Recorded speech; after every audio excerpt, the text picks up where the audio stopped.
worst possible thing you could say when you walk into a car dealership. I spent 5 years with Mercedes-Benz, 5 with General Motors, and the worst thing a person could say when they walk in is, if you could just get me to this payment, we got a deal. So your loan's probably still like 19, which means you got to pay to get out. You're upside down. It's called negative equity.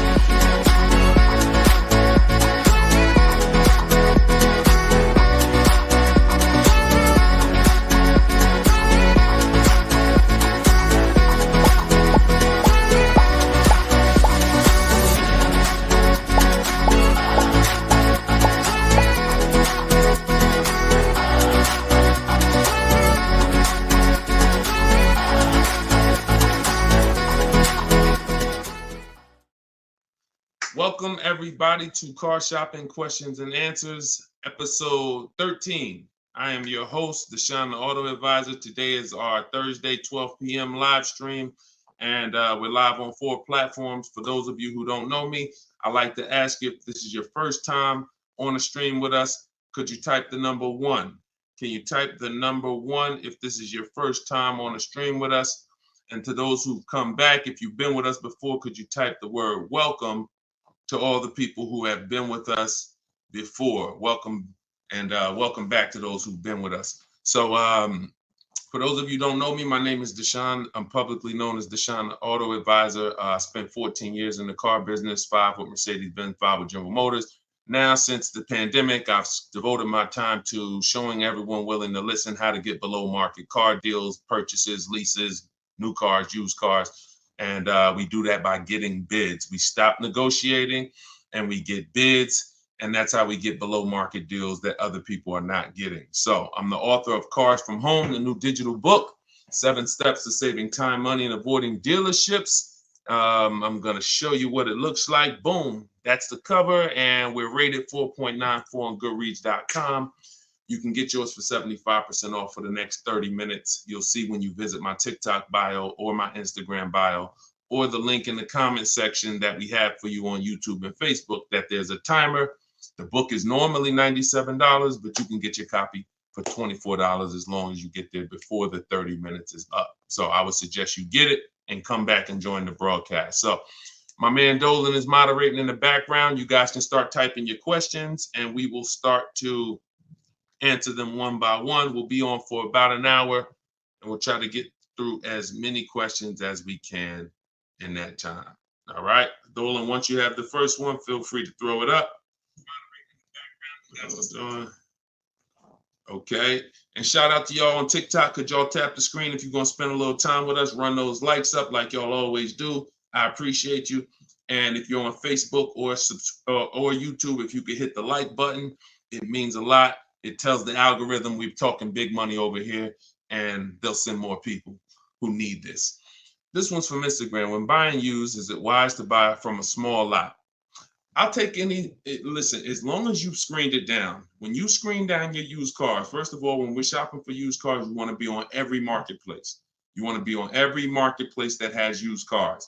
I always compare this to like buying a TV. If you were buying a TV, you're not going to just go to Amazon. You're going to go to Walmart.com. You're going to go to Best Buy. So we want to be everywhere there's a car.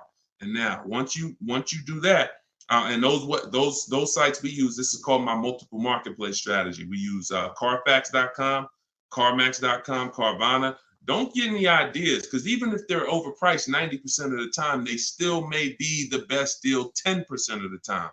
Most times CarMax is overpriced. Most times Carvana is overpriced, but that's not all the time. I always say Best Buy is usually overpriced for electronics, but every now and then they have the best price. So if you're not looking at them, you miss opportunities. So we use CarMax, Carvana, Driveway, Carfax.com, Cars.com, Auto Trader, Car Gurus, and eBay Motors. We're looking at all of those marketplaces, and then we're going to narrow it down.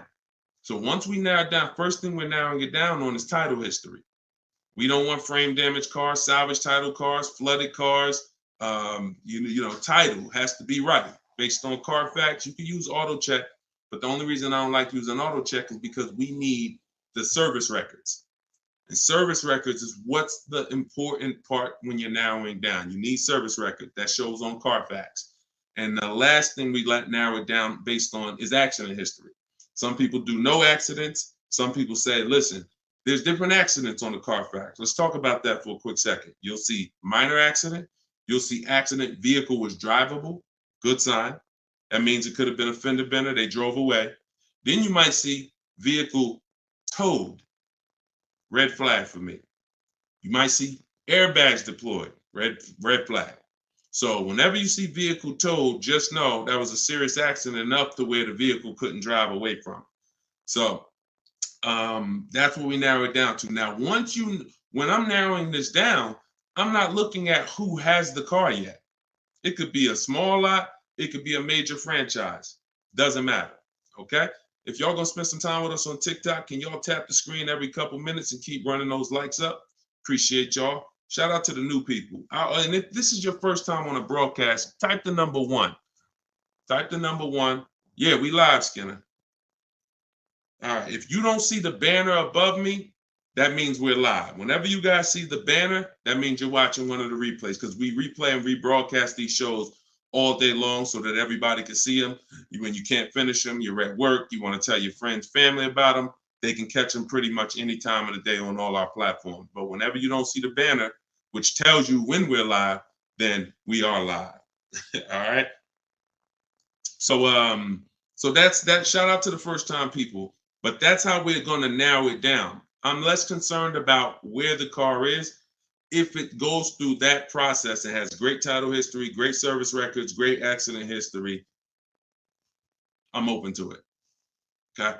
Now, another one from Instagram. All right, Instagram with the questions. Today, when buying used, is it wise to buy? Oh, that's the same question. How do you get the original window sticker? We'll get it through the Carfax. We'll get it through MaroneyLabels.com if we're going to pay for it. I think there's a site called Get Clutch. I have a link. I have a link in my book, because every manufacturer doesn't do it. So every manufacturer doesn't do it. Some have agreements with Carfax and they put the window sticker on the Carfax. Some of them you got to buy it separately. But if I'm narrowing it down to 5 cars, see, we got to start looking. We got to start looking at car buying like house buying. We really do, because for some reason people are very comfortable protecting themselves. And explain this to me. Why is it people are very comfortable protecting themselves when it comes to cars? I mean, houses, but not cars.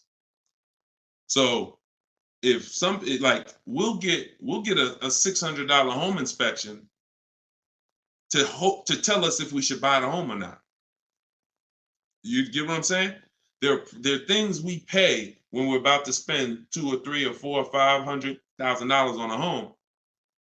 But when it comes to these small things that help us guarantee the best car deal and below market car deals, we want to do everything for free. So that's up to you. A lot of it can be done for free, but if I can't get a window sticker and I got to pay $5 for it, once I narrow it down to my top 4 choices, I pay the $20 to get the original window stickers. I'm getting it. I don't care how you get it. I got a couple resources in my book on how to get it, how to get free Carfaxes, but literally I'm getting the window sticker because I'm not buying a used car without seeing the original window sticker, because you don't know what you're saving. You do not know what you're saving. And anybody who's buying a used car without knowing what the original price was, it's impossible to know how good of a deal you really got. So, all right, go ahead, Dolan.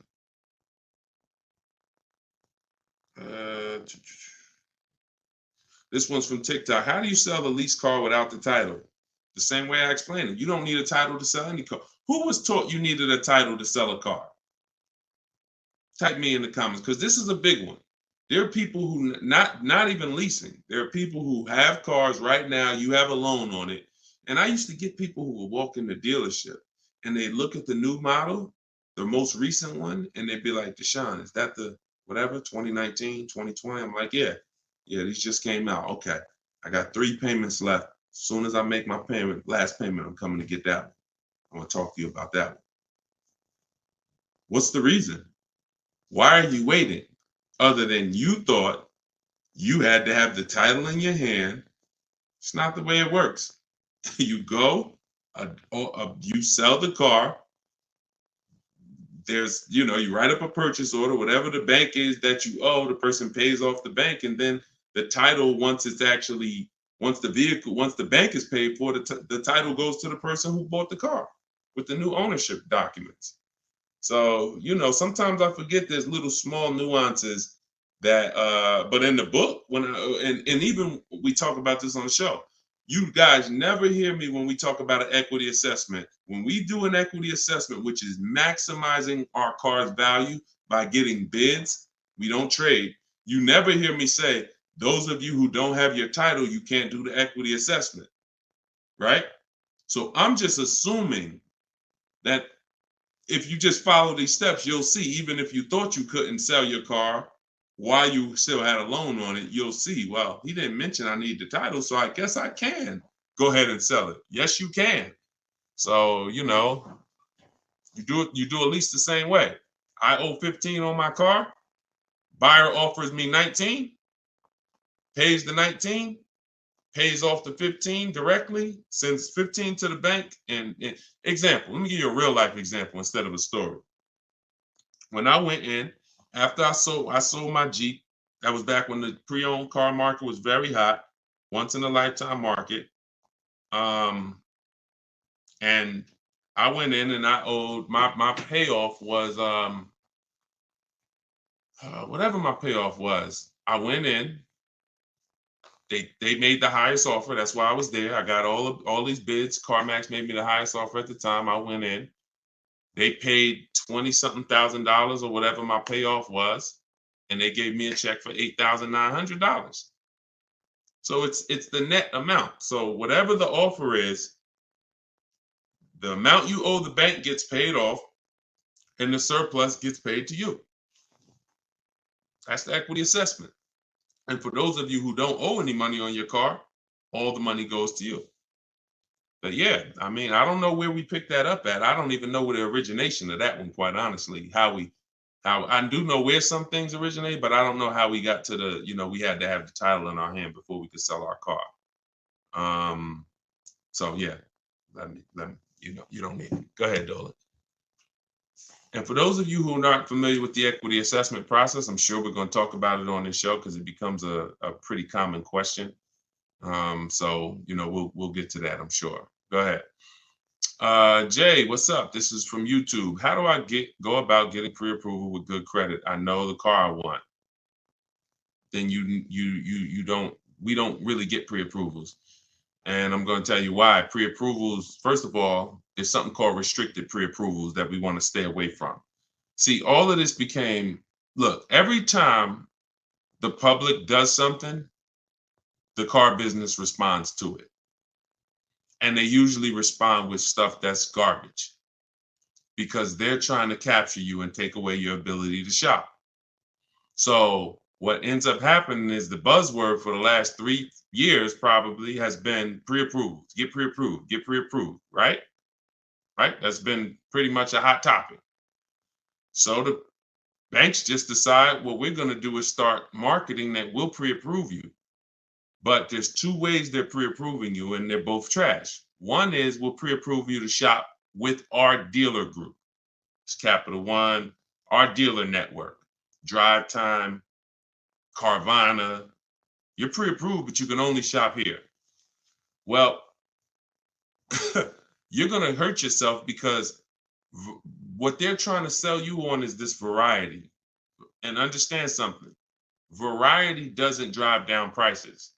Now we're getting ready to get deep. Hopefully y'all can follow this. It's early. Hopefully you have some coffee and your mind is clear. This is serious financial conversation, but it's simple. If you walk into the Doritos factory and all they have is Doritos, there's no incentive for them to not make them all $7 a bag because it's all Doritos. You got a bunch of variety. You could have 100 flavors. You're in the Dorito factory, but you're not going to get great prices because there's no competition.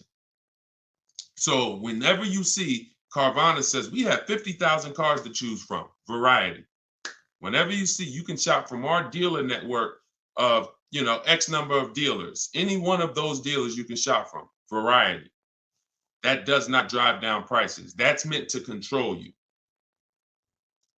Think about the Dorito factory. You're walking around CarMax, oh, you got lots of cars here, but you're still in the Dorito factory. They're all one company that's setting the price. What drives down the price is competition. Competition is what drives down the price. So when these I have a whole section in my book on this, restricted pre-approvals.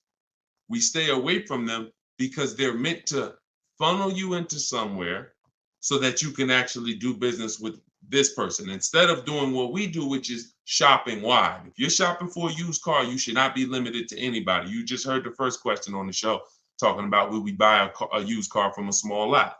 We buy a used car from whoever within 100, 150 miles of us has the absolute best value, best price, on that used car, highest discount from the original new price. That means you're not going to limit me and tell me where I can buy it. So if pre-approvals were designed to do that, then we'd be good. If pre-approvals were designed to let you go shop anywhere, then they'd be good. That's the first bad part about pre-approvals is the restricted pre-approvals. And again, I'm going to tell you why we don't do it, and I'm going to tell you what we do. So the second thing that's bad about these pre-approvals that's being marketed is they want to do a hard pull on your credit. So now we use a strategy that I created called the bank bidding war. The bank bidding, everything we do is a bid because you're not going to save the most money possible unless you're getting bids. Okay? So if you want to guarantee that you paid the lowest price on any item, it's always through a bid. It's always through multiple offers. And the opposite is true. You want to have buyer's remorse? You want to always wonder if you could have paid less? Don't get a bid. Don't get multiple offers. So when they're asking for a hard pull, what we're doing is we're avoiding that because this is the way the bank bidding war works. You are allowed, I am allowed by the credit bureaus to have multiple people run our credit with a hard pull as long as it's within a certain time period. And the way we do it, it only takes us 2 days. They give you 14 to 45 days, but this only takes 2 days the way we do it. So a hard pull on your credit will drop your credit score X number of points. Let's just say 10 points. Now, if you do the bank bidding war correctly, you could have 20 hard credit pulls on your credit and it drops your credit score the same 10 points because this is called rate shopping, not car shopping. And many people get this wrong. Many people get this wrong because you got to come out of you cannot open up the rate window first by letting anyone access your credit with a hard pull. First of all, again, we don't want to rush when we shop. We don't want to rush when we shop. So if somebody gives you a pre-approval and they say, okay, you literally, now you did a hard credit pull, now go find your car, and then you only have 30 days before that pre-approval expires, what's going to happen? If you know the bank only gave you 30 days, now what are you trying to do? You're rushing yourself, right? You trying to find a car, day 28, you starting to feel a little desperate, right? That's not what we want. That's what the banks want. That's what the dealers want. That's not what we want. So now that's why we do not let anyone access our credit with a hard pull until after we find our car. So once we find the dealer that wins the bid, and if some of you are new to the show, you're like, Deshone, what's all this stuff you're talking about bids? It's called saving money. Okay? Come into our world. Okay? Step out of the world that you've been in, which is negotiating to try to get money off with cars when you don't do that with any other item. No other item do you go in and say, yo, take all this money. You don't do that on Amazon. You don't do that with TVs. You don't do that at the grocery store. None of that. So you shop for cars the way you shop for nothing else. And that's what the people who are listening to me who are like, Deshone, I want to save all the money. You locked in. So if you that person, type locked in. If you're that person, if you like Deshone, forget everything else. I want to learn a new way. I'm done with this old way. Type locked in. So this is what you're doing. You are going to go get bids. get your offers on your new car or your used car or whatever you're shopping for.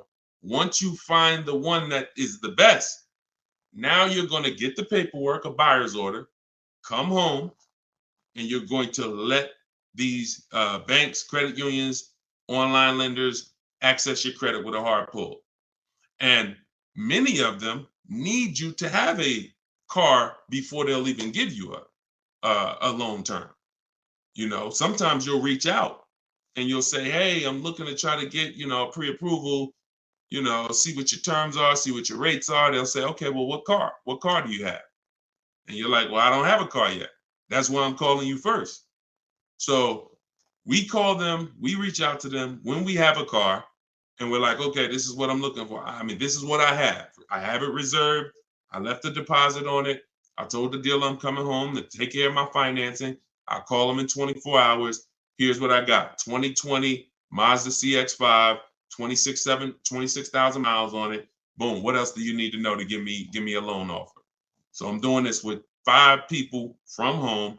Then once that's done, I'm calling a dealer and saying, look, all right, this is the best offer I got. If you guys can beat it, you got the business. See, it's easy. If you're listening to me, you never got to lie. All of this stuff that people are teaching you, lying, hold back everything, we don't do that. Dealers enjoy the 20% of dealers that are the great dealers that have the best prices. They love doing business with us because they're competing to beat all their competition. We find them, and then we give them an opportunity to win our business. We don't say, oh, no, I'm not letting a dealer run my credit. That's bad strategy. Dealer has 7 to 10 banks that they give millions of dollars in loans to a month. Why would you not want a dealer to be seeing if they could beat your rate? The only problem is if you don't have a rate and you're letting the dealer be your first option, that's a problem. We don't do that. But that's the bank bidding war. So I haven't added it to my book yet, but when you get my book, you actually get the book, and I send you the bank bidding war blueprint. And for all of you who got the book, if you happen to have gotten my book before I came out with the bank bidding war, send us an email and we'll send you the bank bidding war, because I plan to add it to my book. I update the book. That's why I told you I made it a digital book, because I come up with new stuff, new websites come out, websites go out of business. I'm always updating the book. So with a digital book, I'm not charging you every time I update it. I just update the book and everyone gets it. So if you happen to have the book and you don't have the bank bidding war, definitely connect with us by email and we'll get you the bank bidding war, because I just released it within the last couple weeks. But yeah, that's the bank bidding war. And that's how you leave never asking. You should never be asking, what's a good rate right now? How much is too high of an interest rate? These are all questions you ask because you don't get bids. You don't know how to get bids. Once you start getting bids, you never ask these questions again. You'll leave knowing, man, I had like 15, 20 people competing for my rate. I know I got the best rate. That's the name of the game. All right, go ahead, Dolan. Shoot the next question up. We are live, y'all. This is our Thursday, 12 p.m. show. You're not watching the rebroadcast unless you see the banner up top, then you're watching it. But we're live right now. Okay, Donna from Instagram. How do you ensure the car seller makes a decent wage and gets a deal at the same time? God bless you. They make a decent wage if they win the bid and they sell you a car. It's too intricate for you to try to understand. No one's losing money here. This isn't a charity case. And so let me tell you something about me. I set up a system where people buy cars in 60 to 90 minutes. So I know a lot of you think that I'm all for the public, which I am, but I'm also for the 20% car dealers. So I had to set up a system where both people win. The 20%. 80% can't survive in the world we're going to create. 80% can't win because they're not going to compete. They're going to give you high prices. All good. That's great. But the 20%, what we didn't like is spending so much time with people who don't even know a deal, don't know, like you're questioning every single thing because you don't have enough information. That's why. So you're nervous, you're defensive, hard to help you. I'll be sitting down with somebody, I'm sitting down with a customer and I'm making them an offer with a deal, and my manager is hoping they don't take it just because he doesn't want to sell the car for that cheap. But we're making them that offer, they're still questioning it because they don't have bids. So this created, this created nightmare situations for good car salespeople and horrible experiences for you. So with my system, you're online. The only time you're in a dealer is for 20 minutes to test drive the car. So when a person sells a car, if they're going to make a flat commission because they had to give away, there's something called a flat commission where you didn't make a lot of profit.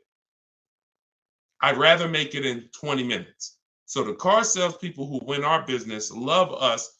They love, all of these people that you see, and you guys know, I will share these people.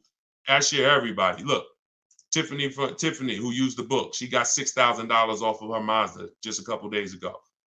That is, she didn't spend more than 20 minutes with the salesperson.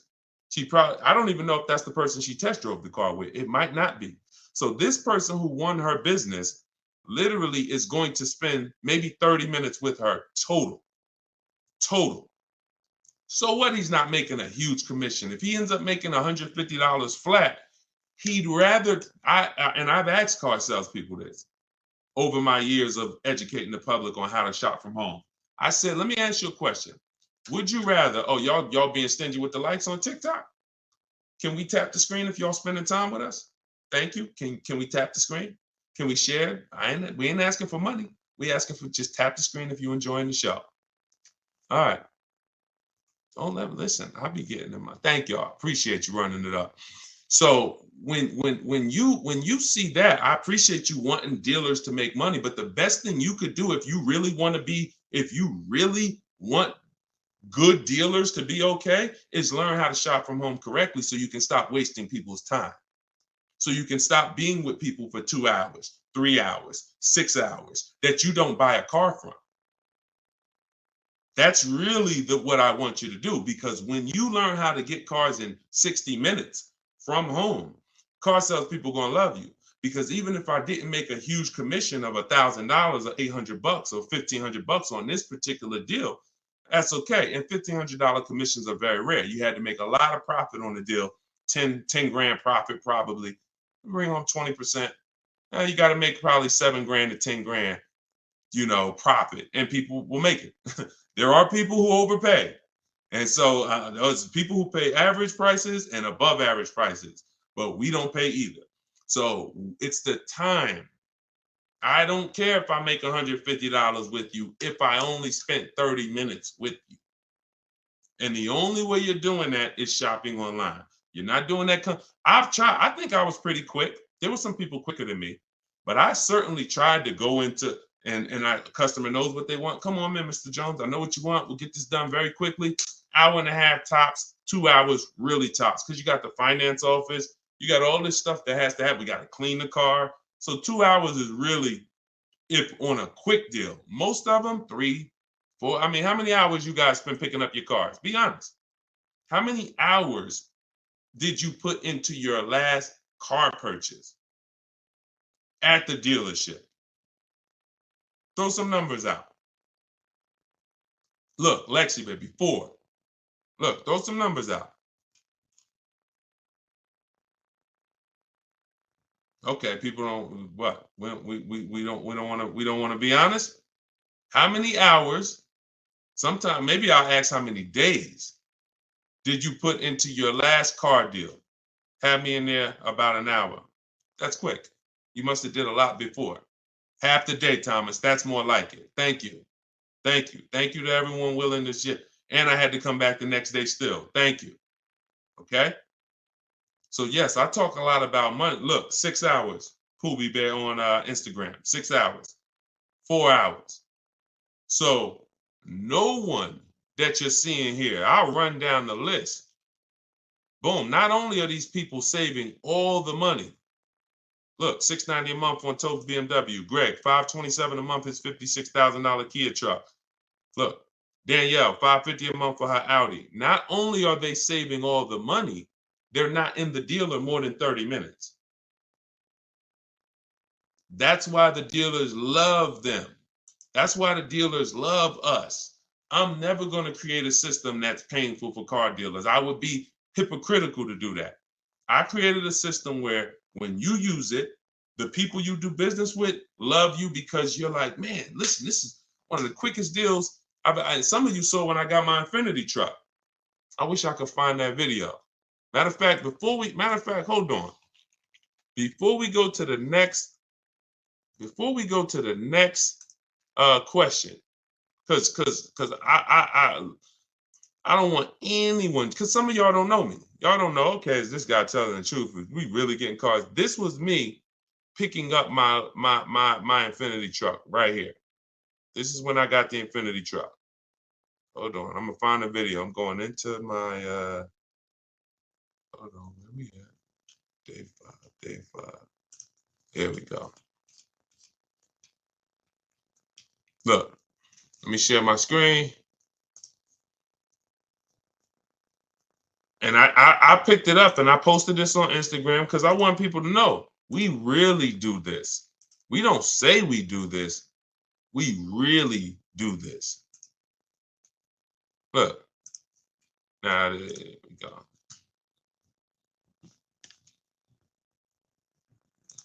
All right, skip that. Oh, here we go.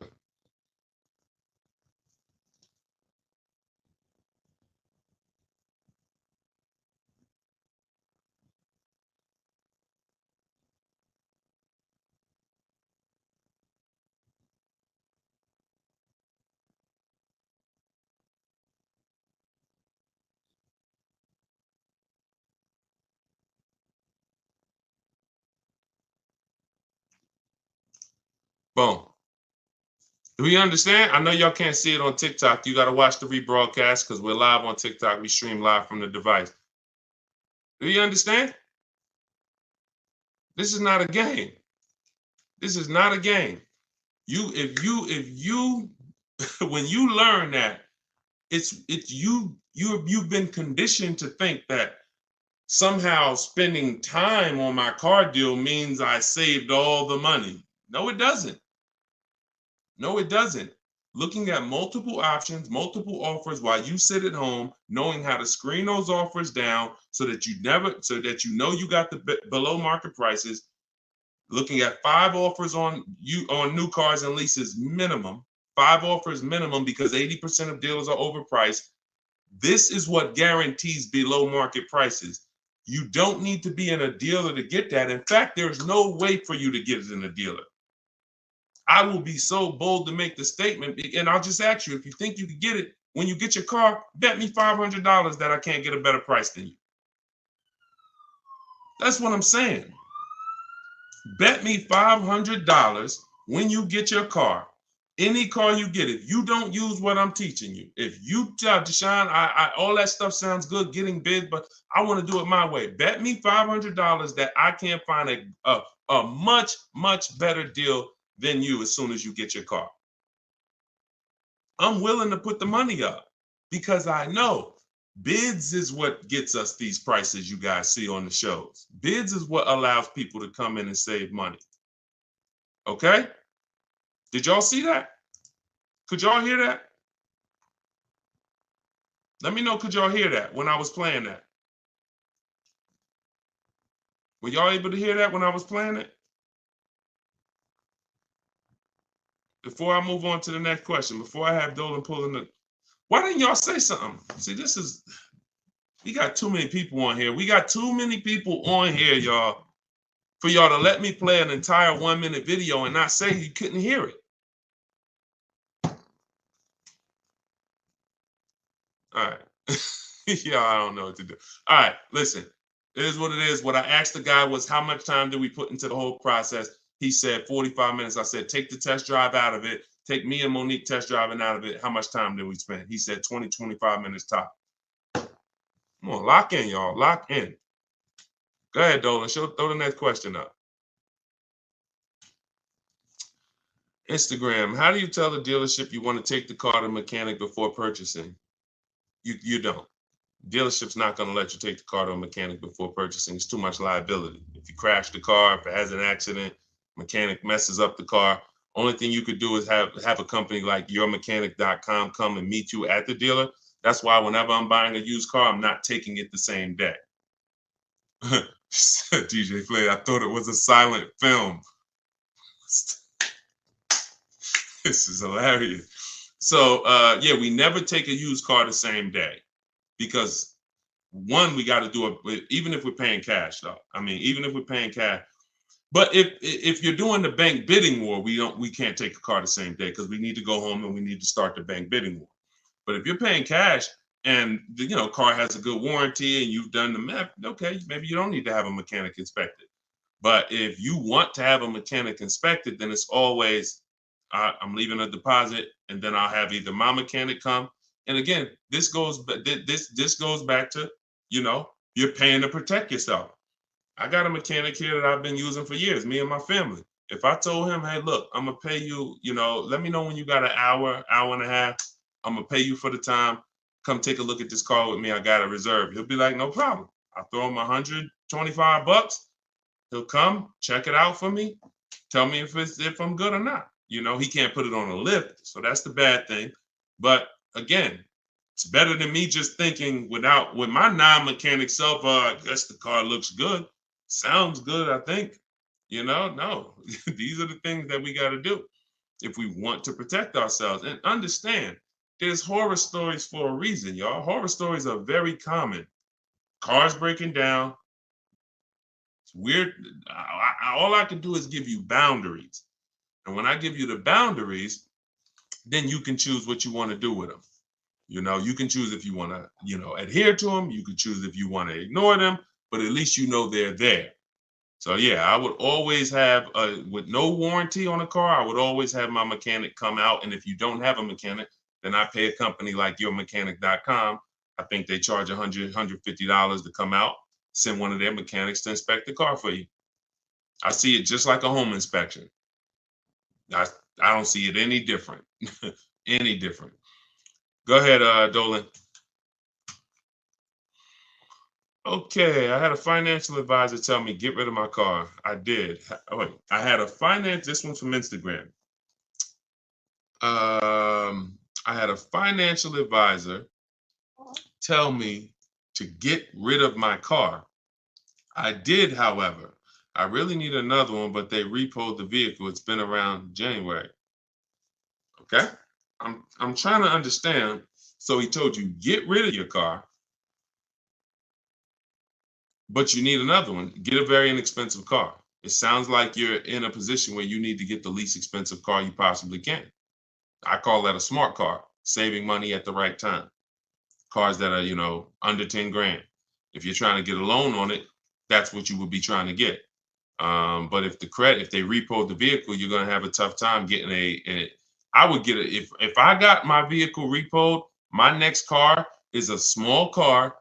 I'm looking for something that the smallest car I could get a loan on, 25 grand brand new, 30 grand brand new, because that means if I get it for about 10 grand, I still should be able to get a 6-year-old one, something not too old, 7. See, the problem is when you say, oh, I want the SUV and I want the 3 rows and, I want the leather and all of that. And now, okay, in order to get a car about 10 grand, you're going to get a 2009 or you're going to get a 2011 with 110,000 miles on it. See, we got to learn how to sacrifice in certain cases. I'm not talking to you. I'm talking to anyone else who may be watching this, who may be in a situation where you're in a rebuild. It's called a rebuild for a reason. We're not looking to stunt in a rebuild. We're not looking to flex on them in a rebuild. We're looking to say, look, I got to get from point A to point B. What I need is 2 things, a quality car, and I need to not miss any payments if I'm going to get a loan on this. So when you go out and you get, I got my credits are 500, but I'm going to go and I'm going to get a $20,000 car that they're going to charge, I'm going to pay 20+% interest on it. So my payment's going to probably be 600. Now I'm paying 600 and the $20,000 car may not even be a quality car, may got 80,000, 90,000 miles on it. So now stuff starts breaking. I got my $600 payment and now, the car's in the shop, but I still owe my 600. Okay, here comes another repo. So this is disaster. I've seen this. This is a formula. I call this the repo recipe. So if you're in a rebuild, the name of the game is seeing, first of all, Am I a long-term person, 8+ years, or am I a short-term person, less than 8 years? Because if you're a short-term person, your goal is to lease. You may not know it yet, but some of the people who've been on this show, you understand the depreciation curve. This is where you lose all the money right here. Year 1, 2, 3, 4, 5, 6, you're losing all the money. Once you get to about year 7, 8, it starts to level out. Your vehicle is not losing that much value anymore. That's when you want to own it. That's when you've won. That's not when you want to replace it. You don't want to say, hey, this is people. Oh, Deshone, I got 6 years of payments. Oh, I just paid the car off. Right when it was going to start leveling out depreciation wise. Oh, I'm going to get rid of it now. Lost all that money in depreciation. Now I'm going to get rid of it. So you need to know, if you're not an 8-year, 9-year, 10-year person, then you shouldn't be buying cars. You should be shopping for great lease deals. But you may not qualify for a lease right now. So your mission should be to qualify for a lease in the future, which means I'm going to drive a car that's not my ideal car. I'm going to drive a car I may not even like, but it's going to be reliable and it's going to be affordable. Reliable and affordable. And I'm going to drive that for 2 years, make every payment on time, and then I'm going to switch into another car, brand new lease. Or if I'm purchasing, because I'm a long-term person, I'll switch and I'll if you're purchasing, if you're a long-term person, you could get a car now, pay a higher interest rate, and refinance later. That's why you need to know who you are. But if you're a long-term person, 8+ year person, you could get a great car, reliable, and then refinance the loan. But you got to know who you are, because I see tons of people all around this country in here who are not in a position where their credit is good, but you have not come up with a goal and understood leasing. So what you're going to end up doing is financing a very expensive car, 20, 30 grand, and you're going to end up with a lot of negative equity. And every time you go to change your cars every 3, 4, 5 years, you're wondering why you have all this negative baggage and why your payments keep getting higher, your cars keep getting lower in quality. And that there's a reason for that. That's the reason. I just explained to you the reason. It's like a snowball that you're rolling that's against you, versus what I'm telling you to do is to have a plan so that you know, all right, I can't qualify for a lease right now, but in 2 years I will. So I'm gonna make sure I'm not gonna do anything right now that's gonna mess up my chances of getting a lease in 2 years. And if I'm not a lease person and I'm keeping this car 8 years, then I gotta get a great car and I'm gonna pay higher interest. But when the interest rates come down, when I fix my credit in a year or two, I'm gonna refinance. 2 different people, but you must know who you are. We clear? We clear on that? Type clear if y'all clear on that. Okay? All right, go ahead, Dolan. Shoot the next one up. What are the benefits, if any, of buying an electric or hybrid vehicle? You need to know that. I mean, it's different for different people. Environment, some people, depends. That's a personal thing. A lot of people think that electric cars, I remember when I worked for Mercedes, we thought hybrids were good for people who drove a lot. So I was uneducated on hybrids. It's actually good for people who drive in the city, because every time you hit the brake, it would regenerate the battery. So that might just be Mercedes hybrids. That might be all hybrids. I don't know. But your reason for buying a hybrid or an electric car should be your reason based on your research. And so there's plenty of people, most people are not buying electric cars. Some people are. Some people buy hybrids. Frina was looking at a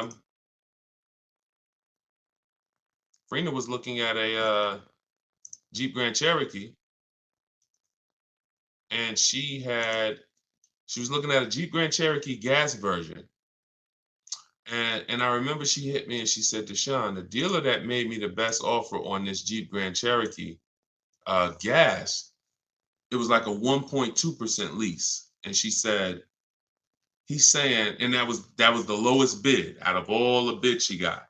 1.2% lease. And she said, but he's saying he might have he's saying he could do a better deal on this other one, which is a hybrid.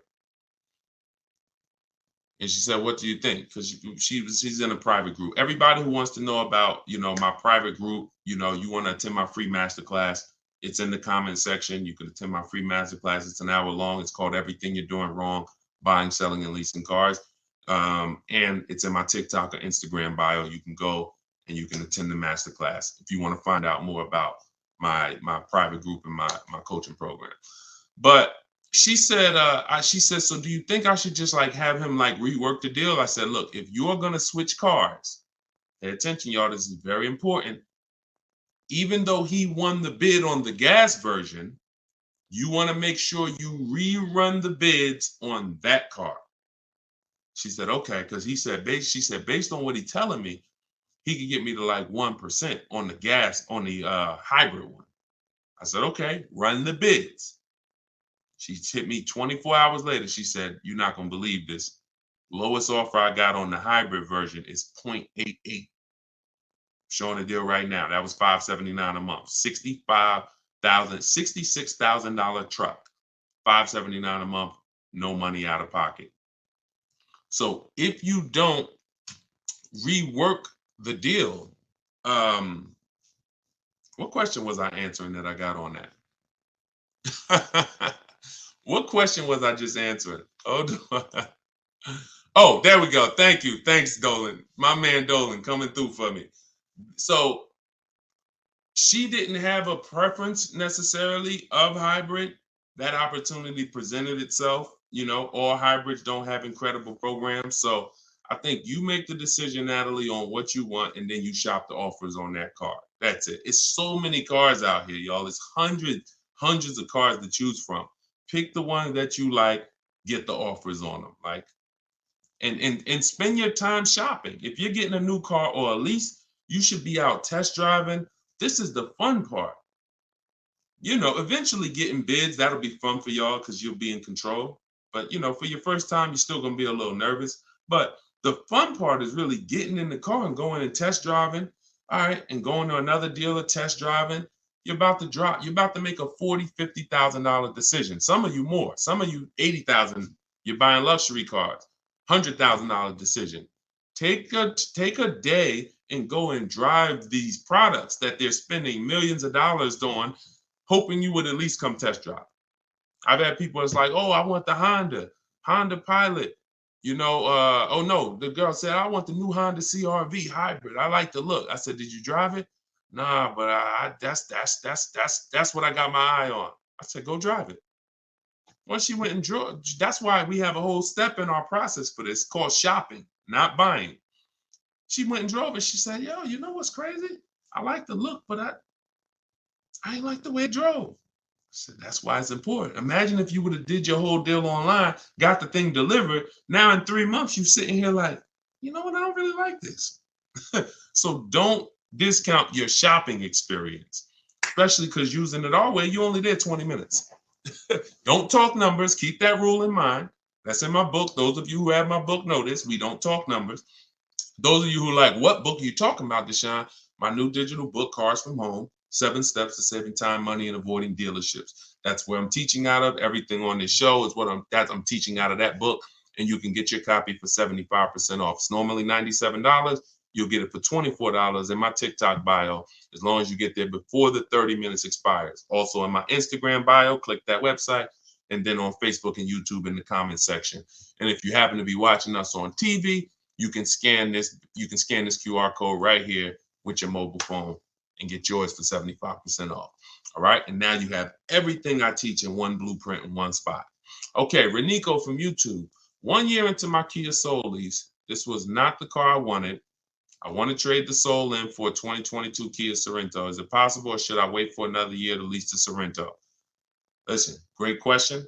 Perfect example of what I just said of why we don't discount the shopping process from now on. So you can't break a contract. The only way you can get out of the lease is if you can sell it. So you do the equity assessment. Now follow this. You're going to call your bank, call your leasing company. You're going to get the payoff. And then you're going to ask do I have a third-party restriction? Those are the two questions. Payoff, do I have a third-party restriction? Then go on the 6 sites, get your bids. Carvana, Kelly's Blue Book Instant Cash Offer, CarMax, AutoNation, Sell My Car, Car Guru, Sell My Car, Driveway. Every time you see, is your car leased, financed, or owned, you want to put owned, because you want the straight value. When you put lease, it triggers something on their website. So just always put owned so you can see the values. If you have a third-party restriction, you're going to have to sell to a Kia dealership. If you don't have a third-party restriction, you can sell to the highest bidder, provided you have equity. So if you see that, your payoff is 18 and the offers are 20, then you can get out. If you see that it's 18 and the offers are 18, that's going to be tough. So you got to see what your equity position is. You got to see what your equity position is. That's the main thing. And what I do is you just wait and you just look. If you go into a dealer, they can put you in a new car. So if there's no doubt, like you can literally go in, they'll just stretch you out into a long loan on the Kia Sorento. You're going from a lease to buy. So I assume you're going to be keeping the Kia Sorento for at least 8 years. If not, you should be leasing, not buying. But I'm just going to assume you're not going to break the 8-year rule. If you don't know about it, we talk about it all the time on this stream. People who are not keeping their cars 8 years, you are overpaying by thousands of dollars by not getting great lease deals. It's not even close. Thousands of dollars, not hundreds. So I'm assuming you're going to buy and keep. But what you're going to do, anybody can transfer you. Take all that negative money, throw it into the new car. Now you're paying for the old car and the new car. You got the new car, but so if you got a 5-year, 6-year loan, literally you're driving that new Kia Sorento, that 2022, and that is in the actual, it's with you. I'm glad, Renico. It's a great name. So you're in when you roll that over because of impatience, that 6-year loan that you're putting on the new car, the old car is with you the whole time. So until the day you make your last payment on the new car, you're paying for the old car that you got out of. That doesn't make sense unless it's just a desperate scenario. So I would do what you said. Wait. If it doesn't make sense, do the equity assessment. If it doesn't make financial sense to get out, wait, coast in it. It's a brand new car. Listen, be ashamed if you had to drive around in a brand new car for the next couple of years. So just, but use it as a learning lesson to make sure next time you shop the way, you shop in a way that protects you from having to go through this again, because this is not what it should be. Okay. And it's not meant for you to replace a car this fast. It's expensive to do. There's penalties in doing this because the depreciation of a car is just too deep. It's just you lose 20% the first year. Doesn't matter whether you leased it, bought it, does not matter. So when you go and try to replace it, you're dealing with deep depreciation of what you got. And now you're like, oh, well, I'm tired of it. See, people who never do this are cash buyers. If you pay cash for cars, those are the only people that clearly understand this. If you are in pain, I have to work to help you understand this if you don't pay cash for cars. Because if you pay cash for a $30,000 car and then you said, you know what, I'm tired of it. Nah, this wasn't the car I wanted. And you brought it back to the dealer and they said, okay, well, look, I know you only had the car 3 months, but we can only give you 25 for it. You're like, wait, I only had 3. Yeah, it's a used car. It's been titled. You're not going to take that deal, right? No one's going to pay 30 grand, turn around and take 25 in 3 months. So, but what when you are getting payments and loans, it doesn't change. It's still, you pay 30, they're giving you 25, but they're financing it.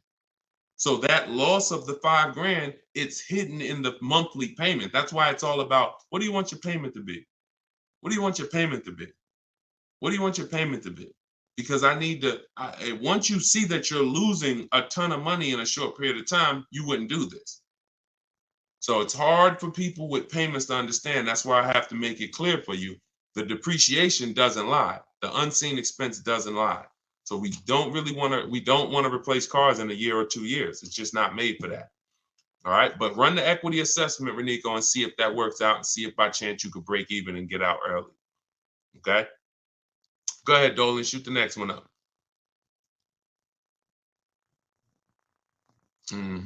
Okay, Precision Soundworks. A great part about following the book is when you're car shopping, you know what you're not going to get sucked into a sales number presentation. Amen. Just drive and say, I'll hit you up when I'm ready. Amen. I'm glad, and I'm so glad to hear you saying this, Precision Works, because I'm trying to teach people. All I can teach people is our world is different. And the world that they're in is painful. It's painful. But when you understand that you can be in control, when you stop talking numbers in the dealership, when you have the right online strategies, you're going to the website, you're getting bids, you know how to look at used cars, you're narrowing these things down the way I'm teaching you. Listen, there's not much that's in my book that I haven't talked about on these streams. There's not much that's in my book that I haven't talked about in my videos. The difference is it's step by step. So when you hear somebody who asks me about a used car, and then somebody asks me about a lease, and then somebody asks me about paying cash, and then someone asks me about, hey, how do I get the best loan? This is all different types of people. So you might be like, oh, this question is not for me. That question is not for me. So you have to piece it together. And if you can, God bless you. We're not holding back. But for those who are like Deshone, I just want the step by step, no interruptions in the process, no confusion. That's my book. So I'm glad you're enjoying the Precision Work. Make sure you send me your deal so I can bring it onto the show whenever you get a car. All right, go ahead, Dolan. Okay, Marisol, YouTube. I'm looking to buy a 2025 model car. Am I able to negotiate the MSRP price? If so, how low should I start? 5% off. So you're new to the 80-20 philosophy. 80% of dealers are overpriced. So I'm saying this based on the fact that, you know, I have 1,600 people I've worked with in my coaching program, in my video course, and then I have probably 5,000-6,000 people that have gotten my book. So I have people from all around the country since 2021 sending me the deals they get, reporting me the deals, offers. So whenever you see, look, somebody like Greg, he said, offers the range. Hold on, no, it was Charles. Whenever we see the range 1.2 to 1.66, I always tell people, if you don't see a $3,000 to $5,000 difference between your offers, you didn't do it right. Because when we get at least 5 offers because 4 are overpriced. So which means, and you don't know how bad they're overpriced. They could be $100 a month overpriced. They could be thousands, if they could be $3,000 overpriced, $5,000 overpriced.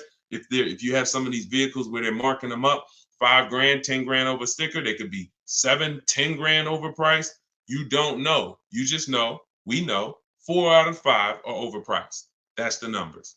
So if you are by chance going in and thinking, I'm going to negotiate based on any made up number in my head, you're going to lose because you just don't know what the bottom is. You don't know what the bottom is. Feeling for the bottom is a bad way to go because you're never content. You always question, was that really the bottom? You think we could have did better? And you have no price assurance, which means if I said, listen, Marisol, you just got your vehicle, bet me $500 that I can't find a better price vehicle in 48 hours. You wouldn't take the bet. No price assurance. So what I want you to do is just scrap that whole strategy. And I want you to focus on driving the car, make sure you like it. Once you decide you like it, we're going to get 5 offers. You could do this your way by calling. You want to talk to sales managers, ask them, hey, I need 5 offers because 4 are going to be overpriced. That's just it. 80% of dealers are overpriced. 80% of dealers sell for all the money they possibly can. 80% of dealers don't want to compete with their competition. 80% of dealers are not going to go below a certain price. That's them. 20% is who we focus on. The 20% of dealers that want to compete, 20% of dealers that beat all their competition, 20% of dealers that save us all the money. And there is no way for me to tell you what that number is going to be because it's vehicle specific. When you get bids, look at Sean. I use Sean for an example. Sean got a $20,000 discount on his F-150 Lightning. That was his best deal. Over 20, look, $73,000. And you see, he revealed, he didn't know it was a $15,500 rebate, but the dealer, the 20% dealer that made him this offer, told him that. He didn't see that from all dealers he got offers from. Every dealer is not going to tell you all the rebates or if there's a rebate. He got another $4,900 from the winning dealer, and that was the deal. Kimberly saves $20,000 from her Maserati. Look, $86,000. The selling price was $66,261. That's 20 grand. Now, in the case of Eddie got a new Toyota Camry hybrid. He got bids, all the bells and whistles. He said, I was able to get everything I wanted plus more, $2,086.83 under MSRP. That was his best bid from reaching out to multiple Toyota dealers. $2,086 under MSRP. It depends. It changes. You don't know. And you can't take one big discount and say, Sean's not going to say, well, because I saved 20 grand on my F-150, when I go to shop for my Mazda CX-5, I'm expecting 20 grand. No, I'm going to shop the market, get bids, and I'll reveal what is the below market offer for a Mazda CX-5. In the case of his Ford, the below market offer was 20 grand off. In the case of Kimberly's Maserati, the below market deal was 20 grand off. But if we went in thinking these numbers are making up and saying, you know what, I'm going to try to get 5% under MSRP, we're losing. So scrap that whole strategy. Use mine. Or you could try to do it your way. Either way, 5 offers. Without 5 offers, you're not saving all the money and you will have no price assurance. 5 offers. In my book, I teach something called the 25 to 5 strategy. That's what I created. We're connecting with 25 dealers online. Those of you who have the book know it takes us about 20 minutes because we go direct to the websites. We don't go to third-party sites where they're selling our information to the dealer. We go right to the dealer's websites. I got a link in there that links you to all the dealers by zip code. So you put in your zip code and we go to each website. We copy and paste. I have a template we use. It says, hey, my name is such and such. I'm in the market for this car. These are all the options I'm looking for. This is my as soon as date I can make a deal. This is my no later than date. We give them all the information we need. Here's what I'm looking for, my option. Now we're sending that to all of these dealers. And then the goal out of 25 is to see who has a car. And then once we find out of 25 who has a car, well, we might see 10 dealers have a car that I'm interested in. That's another reason why it benefits to shop the numbers. Because when you only shop in 2 dealers, like the statistics say you do, the statistics show that you guys shop 2 dealers. That's what the statistics show, 2 dealers. And as car salespeople, we know that. So when you're shopping 2 dealers, whatever they have on their lots or have coming in, that's all that's interesting. That's all we can shop from. That's why it's like, oh, I don't have that color. Oh, I don't have one with those options. We're shopping from 25 dealers. We got a good shot of 8 to 10 having something we're interested in. And then we have other copy and paste scripts to request our quotes, give them everything they need to give us a quote. And then we have scripts to keep the conversation moving when they try to get us on the phone, which they will, 80% will, which, hey, try to get us to come in, 80% will. Hey, hey, listen, we could only give you a quote if you're here in the showroom. Okay, well, I'm talking to a couple dealers. No one else has said that. Should I remove you from my list? All our emails end with a question. Whenever you're emailing a dealer, should always end with a question, not a statement, because the question pushes the ball back to them. So that's what we're doing, 25 to 5. Our goal when connecting with 25 dealers is to get 5 offers. And out of those 5, 1 offer is going to beat everybody else, and that's who we do business with. That entire process takes us 60 to 90 minutes. 60 to 90 minutes. It's beautiful. So if you're like, Deshone, I want to use your process, you can do it your way. You want to call around? I'm just telling you, get 5 offers. You could do it my way. In my book, 75% off in my TikTok bio or in my Instagram bio. Click that link and get your copy for 75% off, or in the comment section on YouTube and Facebook if you just came on the show. But that's the 25 to 5, and you won't have price assurance and you won't save all the money until you start to get 5 offers. Everything is a bid. All right. That's what I'm telling. My favorite words: bids, multiple offers, multiple options, price assurance. These are my favorite words. When you start using this stuff, they're going to be your favorite words too. I guarantee it. Go ahead, Dolan. Do you always have to have a down payment when purchasing a car? No, never. Never. Now, down payments are not illegal. That was one of the worst videos to go viral. But when a video goes viral, you can't combat it. So, if people looked into that law, they would see this law has nothing to do with down payments. So down payments are not illegal, but you can every single thing we shop for is no down payment. When we're shopping for leases, we request all our lease quotes, first month's payment total out of pocket. We don't, you guys, some of you know who's been on the stream, I don't even like you using the words down payment. We use total out of pocket, total due at signing, not down payment. But we're doing first month's payment due at signing, 12,000 miles per year, all taxes and fees rolled into the payment. That's how we request our lease quotes. Now, we have high mileage drivers who do high mileage leases, 20, 25, 30,000 miles a year, but you always adjust it after you found the best dealer. Once you found the dealer who wins the bid, that's when you're now going to go in and adjust the mileage for your custom strategy, for your custom needs. Okay. All right. Listen, I appreciate it. Please readjust the quote to 18,000 miles per year, and then we'll take it across. That's when you're going to say, all right, you know what? I'm already under 1.5. I'm under 1.3, whatever it is. As long as you're under 1.5, you got a deal. As long as it's the best bid. Because some people say, oh, I went in, and I cannot stand this. But it's unfortunate that people think they're using what I teach, but they're not. They'll go in and say, Deshone, yeah, I was talking to the car salesman. I told him, you got to get me under 1.5. I said, what are you doing? I didn't say it. I don't even think I responded to it because I don't want people to feel like they failed.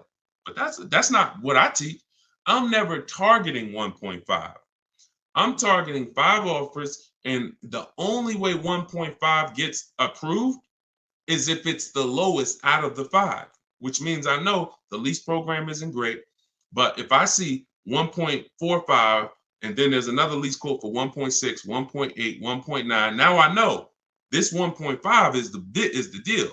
And the dealers often will tell you, listen, I'm giving you a big discount, but the lease program's not that good. That's what's making it 1.5. So I don't have a problem with that, but I'm never going in targeting 1.5, because if I target 1.5 and other people would have came in and offered me 1.3, 1.2, but I'm not getting bids, and I'm leaving thinking I won. No, I lost. So that's how we shop for our lease quotes. No money out of pocket. When we shop for our purchases, we're separating our loan, which is our monthly payments and our terms, from the car. So this is going to be easy for you once you really see that your loan is separate from the car. You are looking, if you're buying a used car, you're looking for the best price used car in the market, 100 miles, 150 miles. You're narrowing it down. Once you find a dealer who has that car, you've already won on the price of the asset. Check. Now we're going to handle the loan. And if you say, hey, I'm going to do this loan for this amount. Now I have a tool that, listen, some stuff is hard to explain because I actually created something called the perfect budget calculator. Let me show you. So this is the perfect budget calculator. Just so y'all listen, I'm gonna share this with y'all. This is in my book. And just so you know, the only reason that I can't explain this stuff, because how can I explain technology that I created? So this is the perfect budget calculator. This is what it does. This is how we're able to shop with no money down. We enter the equity that we may have from our old vehicle. Let's say we're selling our old vehicle. All right. Or let's say we don't have an old vehicle. Put 0 there. Now we enter max down payment. Now this is a comfortable amount. This might be like, because this is how it usually happens. You know what? I could put 3 grand down if I had to. I don't want to, but if I had to, I put 3 grand down. Okay, that's what goes there. Okay, then we use the average interest rate in the market. For the sakes of this purpose, let's use 7.99. Interest rates are high right now. Then we enter comfortable monthly payment. Comfortable monthly payment, $450 a month. Now we enter our state so we can calculate the taxes and calculate budget goals, and it asks, okay, what's your comfortable monthly payment for 60 months? Let's say we do the same thing. All right. And then it gives you goals, gives you 6 goals. This is your max vehicle purchase price right here. See, there's never been anything like this. This is why you go in saying, I don't want to spend more than $450. You end up spending $600. This is why you go in saying, you know what, I'm going to spend 30 grand on a car. You end up spending 32, 33 because you forgot about the taxes and the fees. We never shop with our max in mind. So this becomes our first goal. Our first goal gets us to our car, no equity, no down payment. Our second goal gets us to with a 5-year loan. Now, our second goal gets us to, if we get a car in this price, we can do a 6-year loan, no equity, no down payment. So this is where you need to be right here if you want to do no down payment. This is where you want to be. So you need to know, based on where you want to be payment-wise, and whether you're taking a 5 or 6-year loan, how much car can I afford? That includes the taxes and the fees. So there was no way for me to explain this to you. In fact, I used to have a 20-minute video that I walked people through, and it was a perfect budget exercise. We did all that manually. Everything that I built the calculator to do manually, you guys got to see it on the replay. Because if you're on Instagram or YouTube or Facebook, TikTok doesn't let us pull this streaming software in. So you guys got to see it on the replay. You could go watch the YouTube videos right after the show is done, and you can see how I just showed you this. Or if you get my book, you can actually use the perfect budget calculator in 5 minutes. So what that allows you to do is go in knowing where your starting point is, knowing where your max vehicle purchase price is. That's how people go over budget all the time. Going in, all you have in mind is math. Oh, I don't want to be no more than $450 a month. $450 a month. That's all you're thinking about. Or if the bank tells you, okay, you're pre-approved for $30,000. What does that actually mean? Okay, great. I'm pre-approved for $30,000. What does that mean? 5-year loan, 6-year loan? What about my payment? My payment, I don't want it to be more than this. Plus, I got $2,000 I could put down. How does that factor in? So when you get to the max monthly payment, when you get to goal 6, using the perfect budget calculator, you are using a 6-year loan, your max loan, and your down payment, but you're still under budget. So anything below that, you gotta there's no easy way for me to explain it to you. That's why I had to create a software that actually does it for you. But you need to know, in order to get a car with no down payment that you're purchasing, not leasing, because I gave you how we shop for them with leases, but that I'm purchasing, I need to know how much car can I afford based on the taxes and fees that I'm going to pay for a car, taxes for my state. Figure we estimate $1,000 for a documentation fee in motor vehicles. That has to be factored in. And then a 5 or 6-year loan, all of this stuff. So, yeah. So we got a lot of calculators. We got a lot of calculators because it was just a lot of stuff that I'm a math person. And so I can explain stuff to a math person.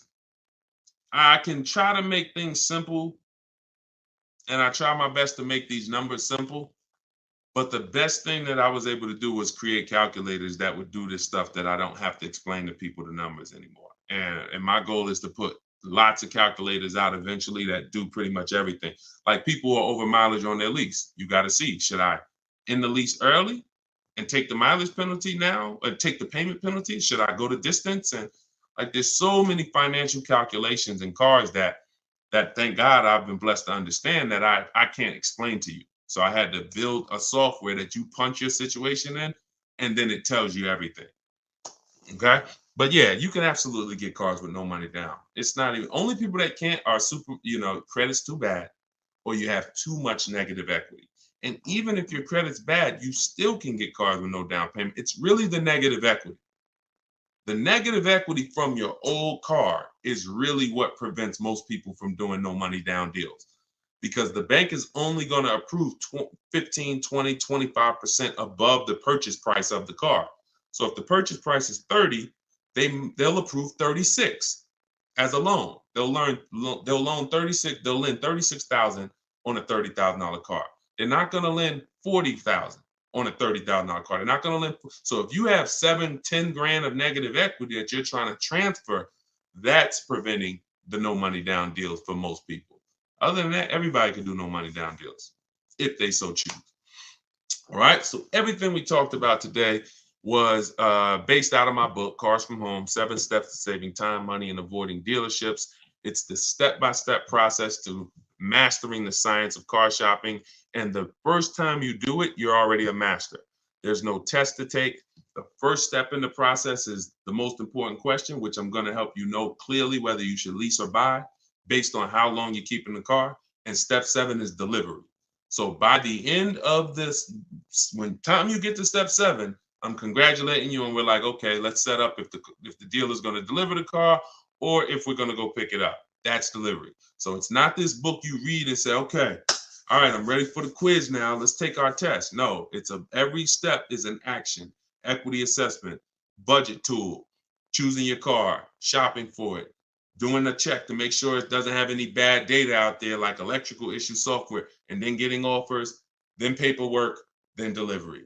It's a walkthrough. So you can get your copy for 75% off in my TikTok bio, in my Instagram bio, or we have a comment pinned in the YouTube and Facebook section. Or if you're watching us on television, you can scan the QR code and use the strategies, everything I teach in one spot. All right. Make sure you send me your deals. We'll be back for another live show shortly. If you're watching the broadcast, if you're watching the rebroadcast, you'll see the times that we're live. For those of you who want to attend my free masterclass, Everything You're Doing Wrong, Buying, Selling, and Leasing Cars, that link is also in the comments, and it's also in my TikTok and Instagram bio. You'll need about an hour, and then we do Q&A for an hour after the class. So any way you get it, make sure you get it. I don't care how you get the information. All we do is put the information out. The rest is on you, all right? I'll see y'all on the next show. God bless you.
The worst possible thing you could say when you walk into a car dealership. I spent 5 years with Mercedes-Benz, 5 with General Motors, and the worst thing a person could say when they walk in is, if you could just get me to this payment, we got a deal.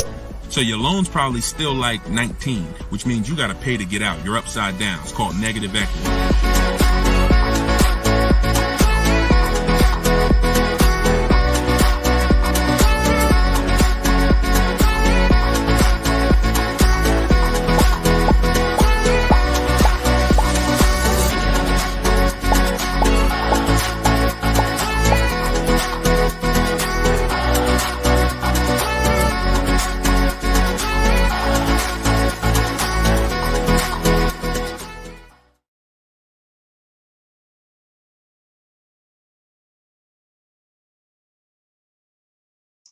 Welcome, welcome, welcome. Welcome to Car Shopping Questions and Answers, episode 14. I am your host, Deshone the Auto Advisor. We do these live streams throughout the day. We rebroadcast them, so you may have seen a rebroadcast, but today is our Thursday. Is it Thursday? It's Wednesday.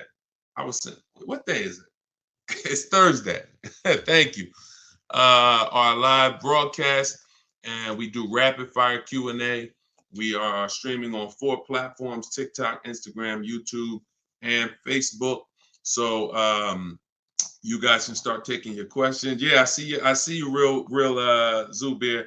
I see you. We're live right now. And whenever you guys don't see the replay banner, that means you're watching a live show. So we do replay these broadcasts all throughout the day so that, you know, if you can't watch them all, you can tell your friends, your family. But whenever you don't see the live replay banner, that means we're live. So you guys can start typing your questions, and we'll be pulling them in from all 4 platforms. So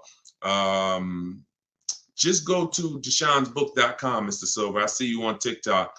The people with the TikTok browser were having a problem getting the book, but some people said they were able to get it on TikTok. So just try typing deshonsbook.com into a browser, and you should be able to access it. So as you come in, start typing your questions, and we'll start getting to them. For those of you, if this is your first time ever on a live car Q&A with us, can you type the number 1?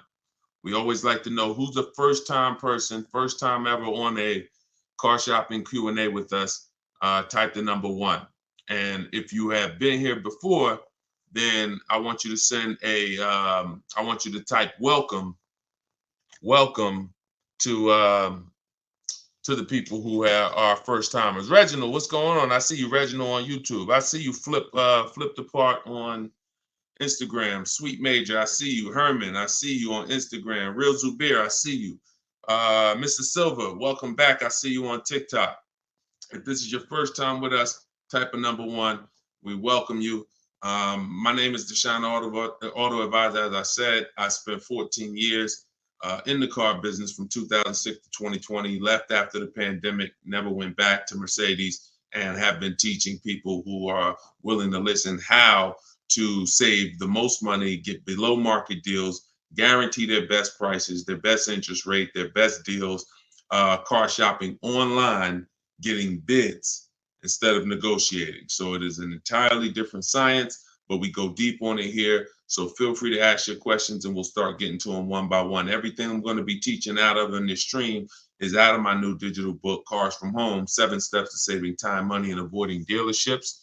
And we're going to put a comment for you guys in the Facebook comments and in the YouTube comments. We just like to get the housekeeping done so we could get right to the show, because, you know, once we get to the questions, we don't turn back. We don't stop until the hour is done. So we'll be here for about an hour. So we're posting a question now. Those of you who want the book on Instagram, it's in my bio. It's in my TikTok bio, and you can get yours for 75% off. You won't pay the normal $97 price. So let's get to it. All right. Let's see. We have Instagram. My car is out of repo and it was bad deal from jump. What can I do? Okay, so you got your car out of a repo. All you can do to get out of a car is sell it. That's it. You could sell it. Now normally you might say trade it, but we don't use the words trade here. We use the word sell it. So whenever you are, because you're not going to get the most money trading. So you want to do something we call an equity assessment. You want to find out how much you owe, call your bank. And this is the first step for everyone. If you have a car right now that you need to replace, I want you to stop thinking about trading, and I want you to start thinking about getting bids on it. Okay? No matter what you have, if you have this phone right here and you said, I'm going to trade this phone for something, are you going to get the most money for the phone? Think about that. Think about that. Yes or no? And always stay close to your keyboards, because we dialogue here, okay? I ask you questions. I need you typing fast in the dialogue. If you had this phone right here and you said, I'm going to go trade this phone, that's different than you getting bids on it and seeing what's the most money somebody would pay for this phone, Okay, so that's what we do when it comes to our car buying process. So you're gonna call your bank, find out what you owe, and then you're gonna go to CarMax, Driveway, Carvana, Kelly's Blue Book Instant Cash Offer. Do not use KBB.com. It's a marketing site. And all it is an algorithm. It's algorithms trying to tell you what your car is worth. We're past that day. The world we live in now, we can get offers. And that's what you want. That's all that's important is offers. So Kelly's Blue Book Instant Cash Offer, Car Guru Sell My Car, and AutoNation Sell My Car. That's 6 people who are competing to buy cars every day. And that's where you want to go. Once you go there, you'll be able to see if you have equity, means you can get out very easy. So if you owe 15, but your highest offer is 20, that's a 1-hour inspection. They'll cut you a check and you got the equity. That equity is cash money to you. You put it in your bank, you can use it as a down payment. If you have negative equity, that's a different story. You're going to need to account for that. But the first thing you must do if you are replacing a car is an equity assessment. Okay? That's step 2 in my process. After we decide leasing or buying, and I'm sure we'll be talking a lot about leasing versus buying while we're here. So, all right, let's go. Keep the questions coming and type out your entire question. Try to get it in one shot so that we can see it all. But that's your first step, the real Zubair. Do your equity assessment. If you said you owe quite a bit, you gotta do the equity assessment and get real numbers. Let's get out of the gray area. I know I owe a lot. Oh, I got some equity. Oh, I got some negative equity. Let's get hard numbers so that we can move to the next step intelligently. Okay? Car buying is all about the numbers. Oh, it's still in repo. Then see if you can get the cash to get it out. That's it. I mean, if you can't get the cash to get it out, then what are you going to do? If you've had a car repossessed, they give you some time to come redeem it. You got to come up with the cash. If you come up with the cash, then at least you have a car and you can rebuild your credit based on having a car not repoed yet, but taken, which means you've gone 90 days, past 90 days on your payments. So, but you can build from that. If the car is done, totally repoed, then that's a different story. Now you're going to need to shop for a car with a repo on your credit, and that's going to be a different way to shop. You're going to need I have a couple different ways we do it. First step, we try to get first step would be a company like Limbuzz. They'll pre-approve people with really challenged credit, no credit, new people to the country. But you're going to want to make sure you don't go out and overspend, because the biggest problem with people with bad credit is you're overspending in the interest and the car. And what we do is we separate the interest from the car. What does that mean? Your loan is a product. Your loan, I know here's what you've typically done. You've given the car dealers 3 transactions. And that's why you can't get good deals. When you go and trade your car into a dealer, that's a transaction. You sold them your car. That's why on that buyer's order, there's a specific part for your car. They're buying your car. That's a transaction. Another part of the transaction is you bought a car from them. That's a different transaction. And then if you got your loan from them, that's a third transaction. So there's no way to get a good deal when you're giving dealers 3 transactions or 2 transactions and you haven't gotten bids for either. Break this down a little bit more before we go to the next question. There are companies that want to lend you money. They don't sell cars. That means they're willing to compete against other companies that want to lend you money. That means if this company is giving you an 8% interest rate, this one might give you a 7% interest rate, this one might give you a 6.2% interest rate. They're willing to compete. You need to bid that out. See, the only way we have price guarantees, what's going on, Trini, man? Good to see you. The only way we get price guarantees is by bidding our business out. So there's companies that only want to buy your car from you. Those are the companies I named like 5 minutes ago during our equity assessment. They don't even sell.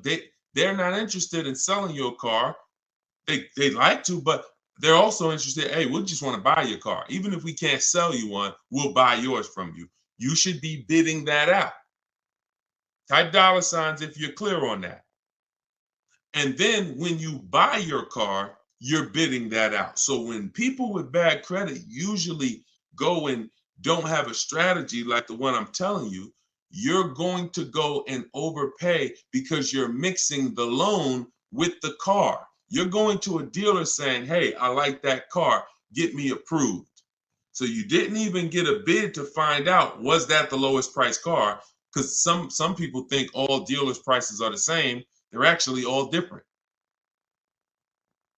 And look, only you know, but I know, I've been doing this long enough to know there are people who've been taught every Nissan dealer is the same price. That's why they'll come home and say, man, Nissan doesn't have good deals right now. No, one Nissan dealer didn't. So you have to, when you're shopping for used cars, you want to be looking at all the inventory to see who has the best price used car. Then you would use a company like LendBuzz, like I mentioned, who approves people with bad credit, no credit, new to the country, because at least you know you got a great price on the car. See, if I'm going to pay 20% interest because I just had a repo, that's between me and my lender. Do we understand? Most times when you have bad credit, it's between you, the dealership, and everyone else in the dealership. They know you have bad credit because you've been there for 10 hours. How'd you get here at 9 a.m. with me? We both walked in the door and I left at 12 and you still sitting in the waiting room hoping they get you approved. Everyone in the dealership knows you have bad credit. That's the way it is when you're mixing the credit and the car and you have bad credit. So what you need to do is be doing what I'm telling you, shopping for your car, finding the best price car, and then trying your best to find a company. You can try LendBuzz, as I said. But if you're overpaying for the car, if you're just walking into a dealership that you like, oh, I like that, and you think you're going to just have a good time getting approved, you got to understand, you could overpay by $3,000-$4,000 for the car itself, and then you're going to pay 20%, and you're just burying yourself. And that's what most people are going to do, unfortunately.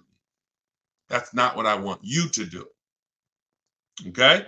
So we'll talk more about our online shopping system, new car. I'm sure as we go through more questions on the stream, we'll go more deep into our online shopping system. But that I need to give you, if you have bad credit, challenge credit, repo, you need to have an overview of what your plan should look like, and that's what it is.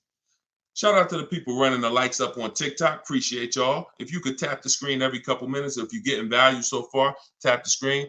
All right, let's go to, I see you, Uncle Hassan on TikTok. Let's go to you and type your questions, y'all. We're going to try to get to as many as possible. 23 Outback Wilderness, 9,000 miles, certified pre-owned. Should I get a warranty and what would be a good price? Well, you bid out the warranty. Multiple dealers. You call another Subaru finance manager. Hey, I got this 2023 Subaru Outback. I just got it. What could you give me? Can you give me your price on the warranty? You bid that out too. Now, that's the only way to know a good price. See, any question, what would be a good price? Only bids answer that. Now, if you try to answer it your old way, you'll have no price assurance. That means you don't know it's a good price. You're just hoping. And I'm not hoping. Nobody who's learning from me, no one who I show you in these shows, if you're going to do well, you're not going to hope anymore. Hope is not a strategy. I hope I didn't overpay. I hope that was a good price. I hope I got enough for my old car. I hope I got a good interest rate. You understand? That's actually a little buyer's remorse. And we eliminate that. And the way we eliminate it is through bids. So, should you get the warranty? Let's talk about that. So here's an extended warranty question. Uncle Hack from TikTok is asking, should he get the extended warranty on this vehicle? So here's what it comes down to. How expensive, how likely is it that things will go wrong with the car? And how expensive are they when they go wrong? Because an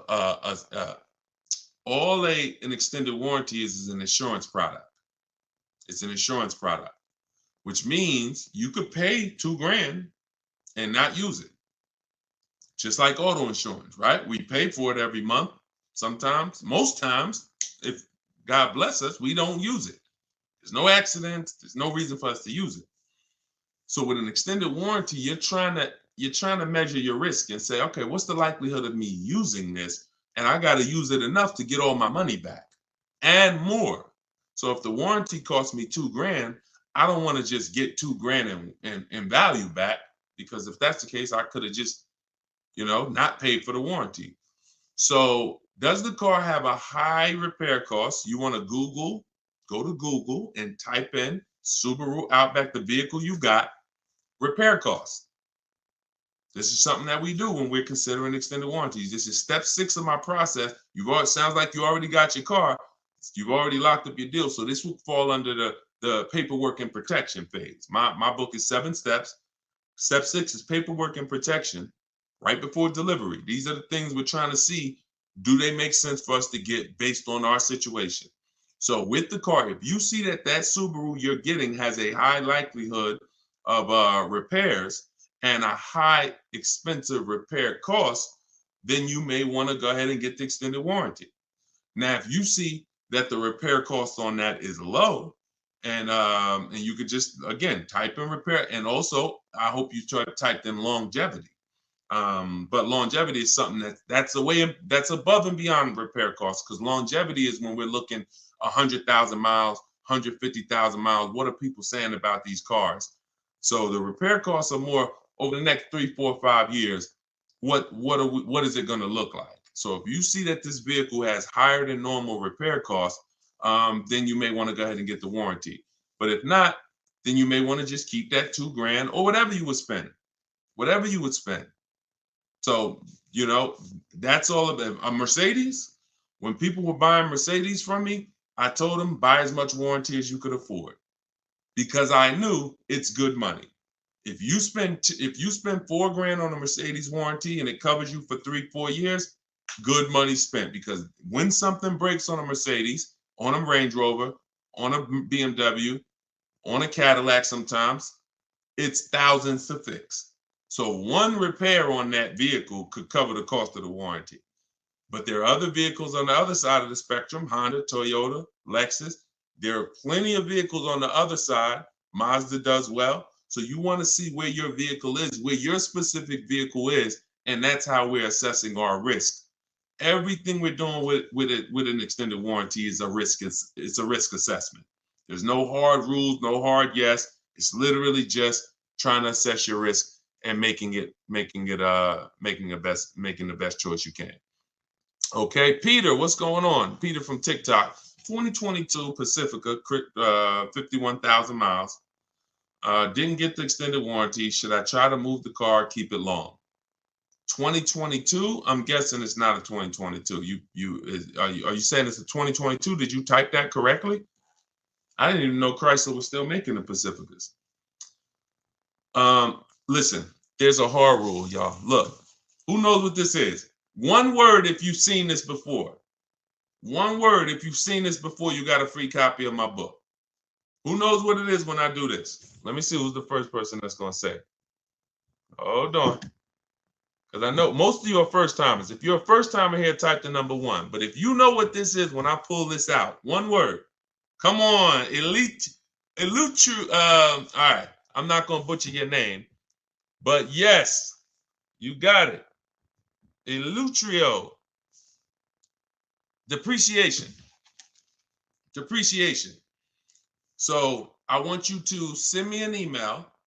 If you're on my email list, I think you are, because you got the notification of the broadcast. Send me an email, and we'll need your email.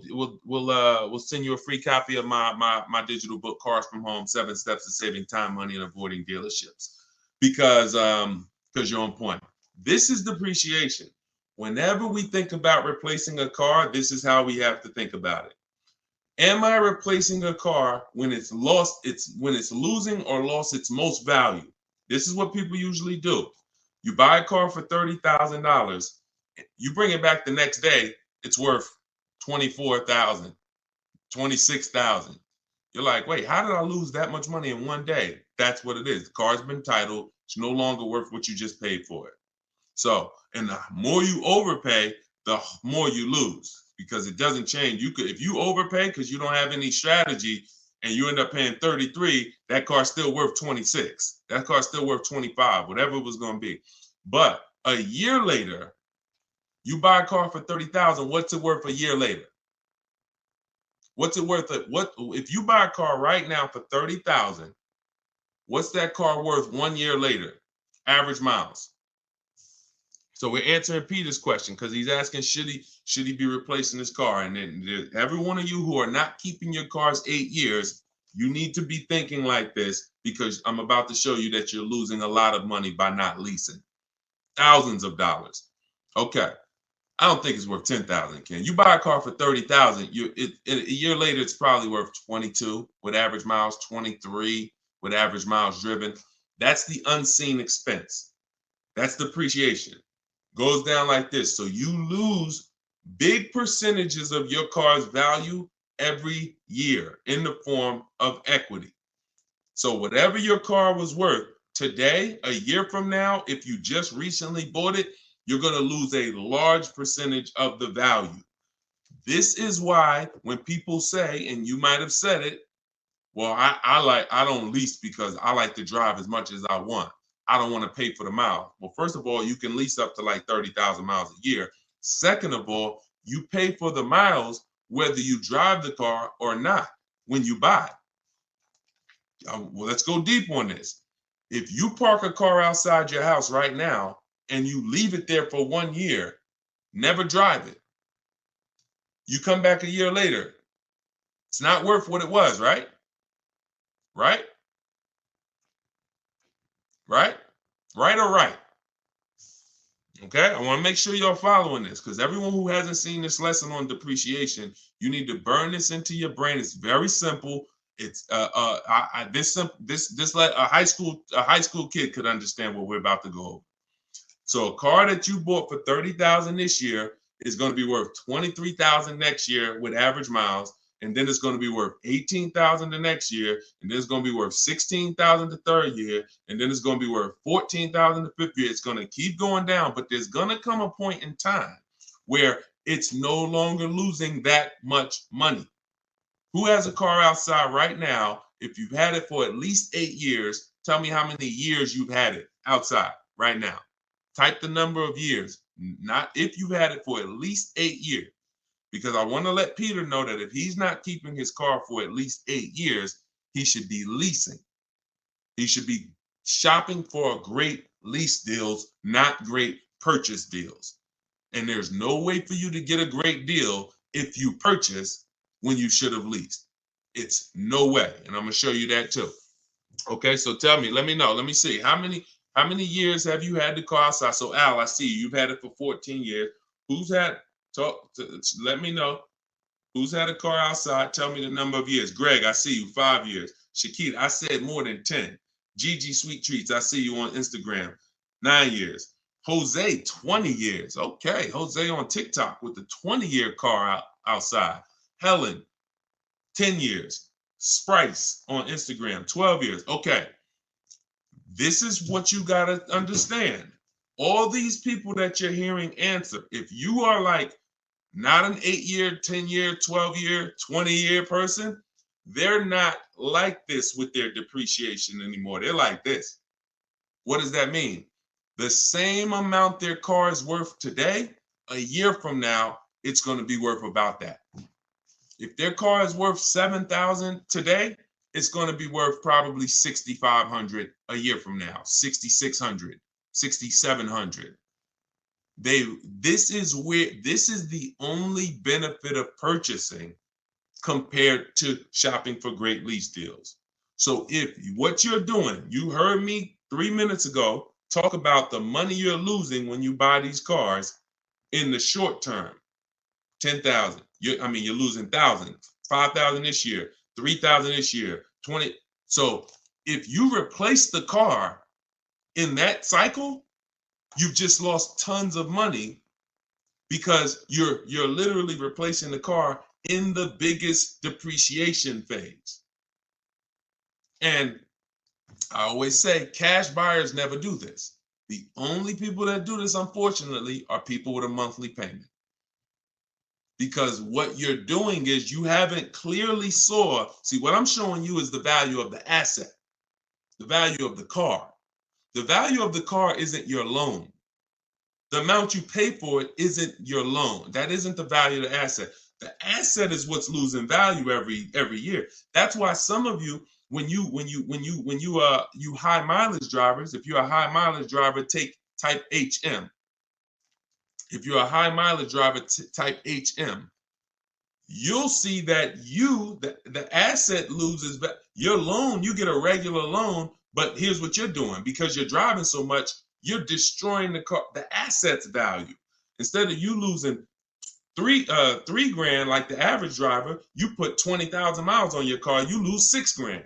Then you lose 6 grand. Then you lose 3 grand. So your car is worthless because you're the asset, but the loan is the same. The loan may be the same as a regular person. So you have to distinguish this. This is what you should be thinking about. And in the 2 year, anytime you get into the mood of replacing a car in 2 years or 3 years or 4 years or 5 years or 6, this is what you should be thinking about. I'm replacing my car. Some people will pay off their car, take a 6-year loan, pay off their car, and then go trade the car in and do it again with another car. Soon as they pay off the car, just go get another 6-year loan, pay it off, replace it, just vicious cycle of money being thrown away. So you saw the first way to avoid that depreciation cycle. I just laid out with long-term ownership. You saw the people, 8 years, 10 years, Jose, 20 years on TikTok. This is all long-term ownership, avoiding depreciation. Here's the other way, great lease deals. Not average lease deals, not commercials that you see saying, hey, come lease this car, $400 a month with 4 grand down plus tax. No, great lease deals. Great lease deals look like this. Great lease deals are never advertised. This is Danielle. Look, Audi A3, got bids, $44,000 vehicle, $550 a month. No money out of pocket. $44,000 vehicle. Now, some of you know every $5,000 on a loan is about how much per month. I'm talking to the people that's been here, but some of you might have saw it in my social media videos too. Every $5,000 on a loan is how much per month. Thank you. Okay, dang, Eleuterio, you are totally on point. It's $100 on a 5-year loan. On a 5-year loan, so when you look at a car and you see $20,000, automatically in your mind should be that's about $400 a month. You should automatically default. I want you order. Some people say, Deshone, well, what if I want a 6-year loan? Well, let that be the backup. Don't default to a 6-year loan. Default to a 5-year loan. Because you know if you get a 5-year loan, you spend less money than if you get a 6-year loan. So default to a 5-year loan. When you look at a $20,000 car, say to yourself, it's about $400 a month. You look at a $40,000 car, it's about $800 a month. Because I remember every $5,000 is about, we all assuming money down. Well, I mean, no money down. We all assuming no money down. Every $5,000 you borrow on the loan is about $100 a month, depending on the interest rate. So this same car that Danielle is leasing for $550, somebody is paying $800-900 a month for it right now. Got the same deal she got, except they purchased and she leased. This is what you should be shopping for. Let's look at Benita. Now let's do something with a price. Look at Charles, $48,000 Hyundai Palisade. He leased it, got his bids. Because I know some of you look and saying, yo, how do you get these deals? These don't look like the commercials. No, we use a different system, a bidding system. That's how we get these deals. When you have 5 dealers competing to get you offered, this is the deals you're going to start getting too. When you go into one dealer and go back and forth, 80% of dealers are overpriced. So you're not going to see these numbers. You got to sit at home and bid and let these dealers come to you. But look, he's paying $597, $48,000 Hyundai Palisade. That same vehicle, no money down, It's rounded up to 50,000. That's almost $1,000 a month for 5 years. Even if somebody took a 6-year loan on it, there's people right now probably watching this. You got a Palisade, no money down. You're paying $900 a month. So this is, look, he's paying $597. So when we start, and I'll share more as we go into more questions. When you look at what I just told y'all, I told y'all this is the danger zone right here. You want to be over here 8 years or more, or you want to be over here shopping for great lease deals. You don't want to be purchasing, owning cars, replacing cars in this period, 2 years, 3 years, 4 years, 5 years. You are losing the most through depreciation.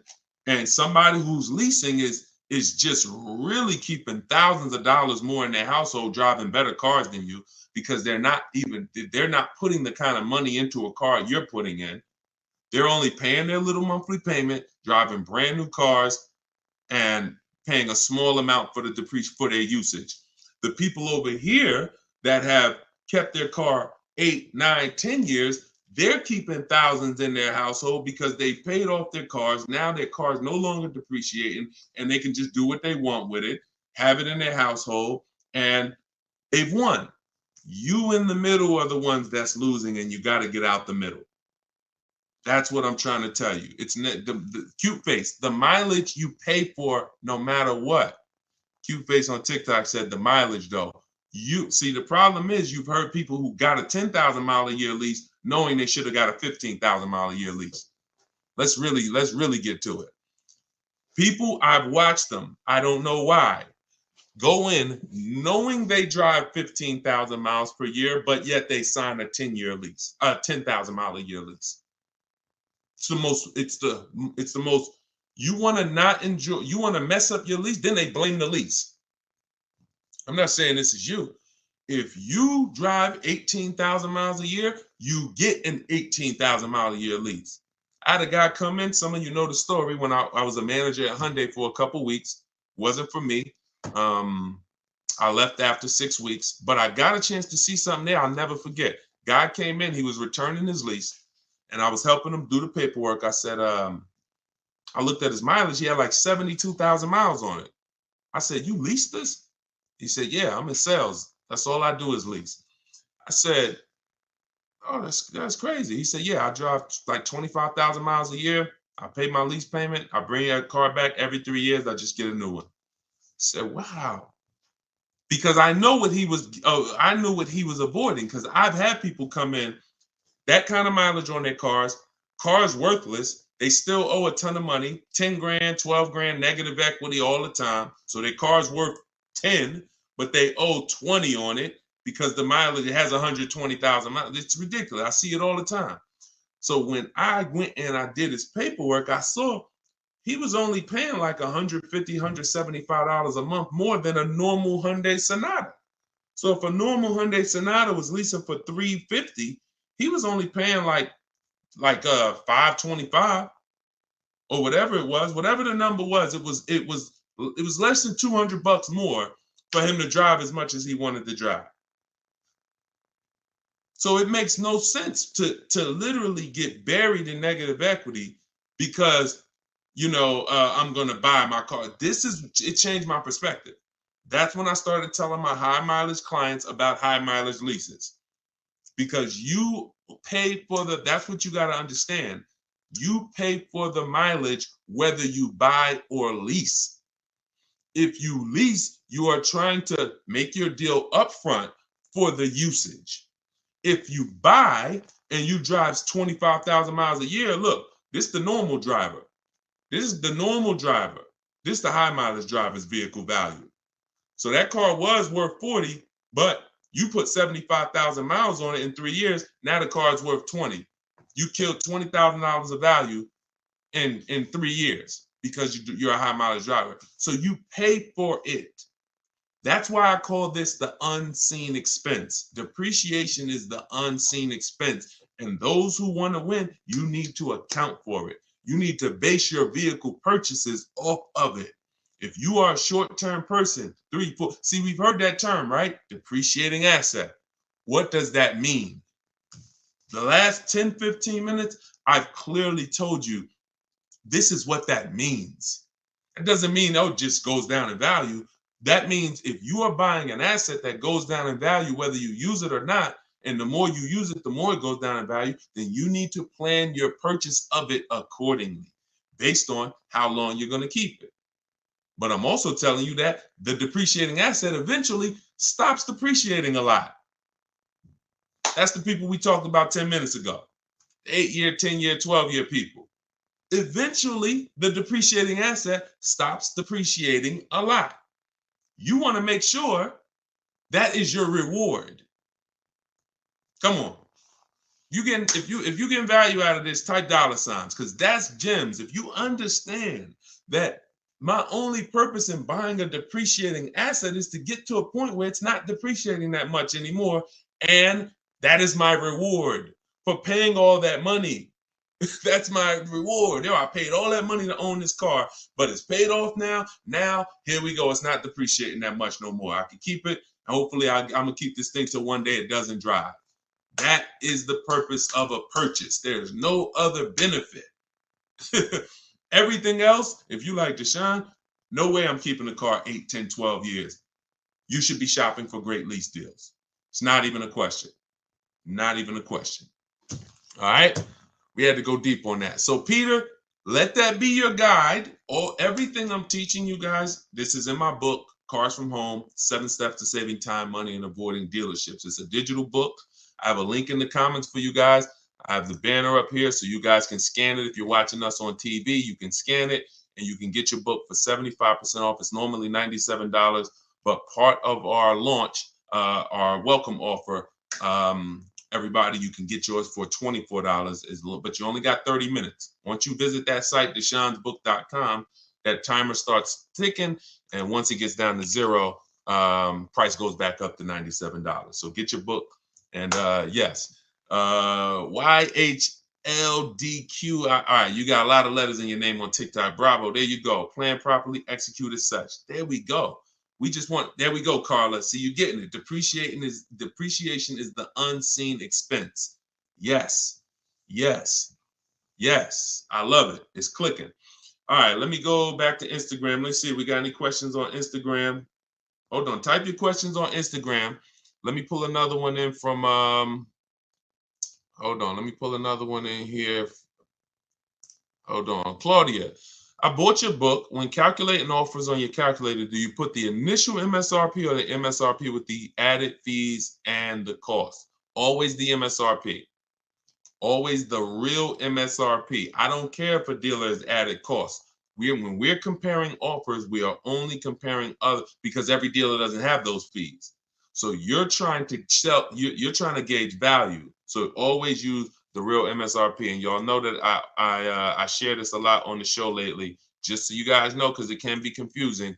Whenever you see the MSRP on a window sticker, if you're shopping your lease deals the way we teach you to shop them, this is the total MSRP right here. It's the total MSRP right there. If they have a little addendum over here with some added numbers to it, that's not what we're using to calculate when we divide our monthly payments into the MSRP, and that's how we get the 1% lease deals, or the because everything we use to calculate great lease deals is based off of the 1% lease deal rule, which has been around probably longer than all of us. The 1% lease deal rule said if your lease payment was 1% of the MSRP with no money down, 12,000 miles per year, you got a steal. So everything we do from that is gauging, 1% and under is a steal. Between 1% and 1.5% is a deal. And above 1.5%, we don't take those. It's too high. You're paying too much money for a car you're giving back.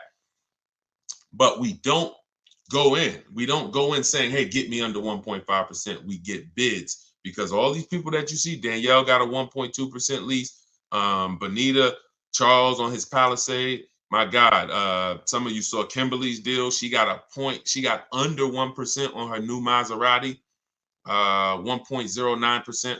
Frina got her Jeep. Look, 0.88%, staying $579 a month, $65,000 MSRP on her Jeep. If they would have went in targeting, hey, yeah, get me here, then they would have lost. If they would have said, man, get me to 1.2%, they would have lost. You get bids, you get 5 offers, because 4 are going to be overpriced in most cases. 80% of dealers are overpriced. That's the data we've seen. And then you let the bottom of the market reveal itself to you. Okay? We don't know what we're going to say. We don't know how much money we're going to save off a car. We don't know until we get those bids, and then the bottom reveals itself. So we're never fishing for the bottom. We're getting bids and revealing the bottom. Okay, Rev Michael Dancy, what's up? I'm waiting for the 2025 miles to come in so I can capitalize on the 2024. That's cool if they're still around, for certain. Yeah, but make sure that you compare, because you want to have enough 2024s to get bids. You want to have, a lot of times, if there's a lot of leftovers, then you could do well. If there's not too many leftovers, sometimes the only ones that are left over are the ones with all the equipment.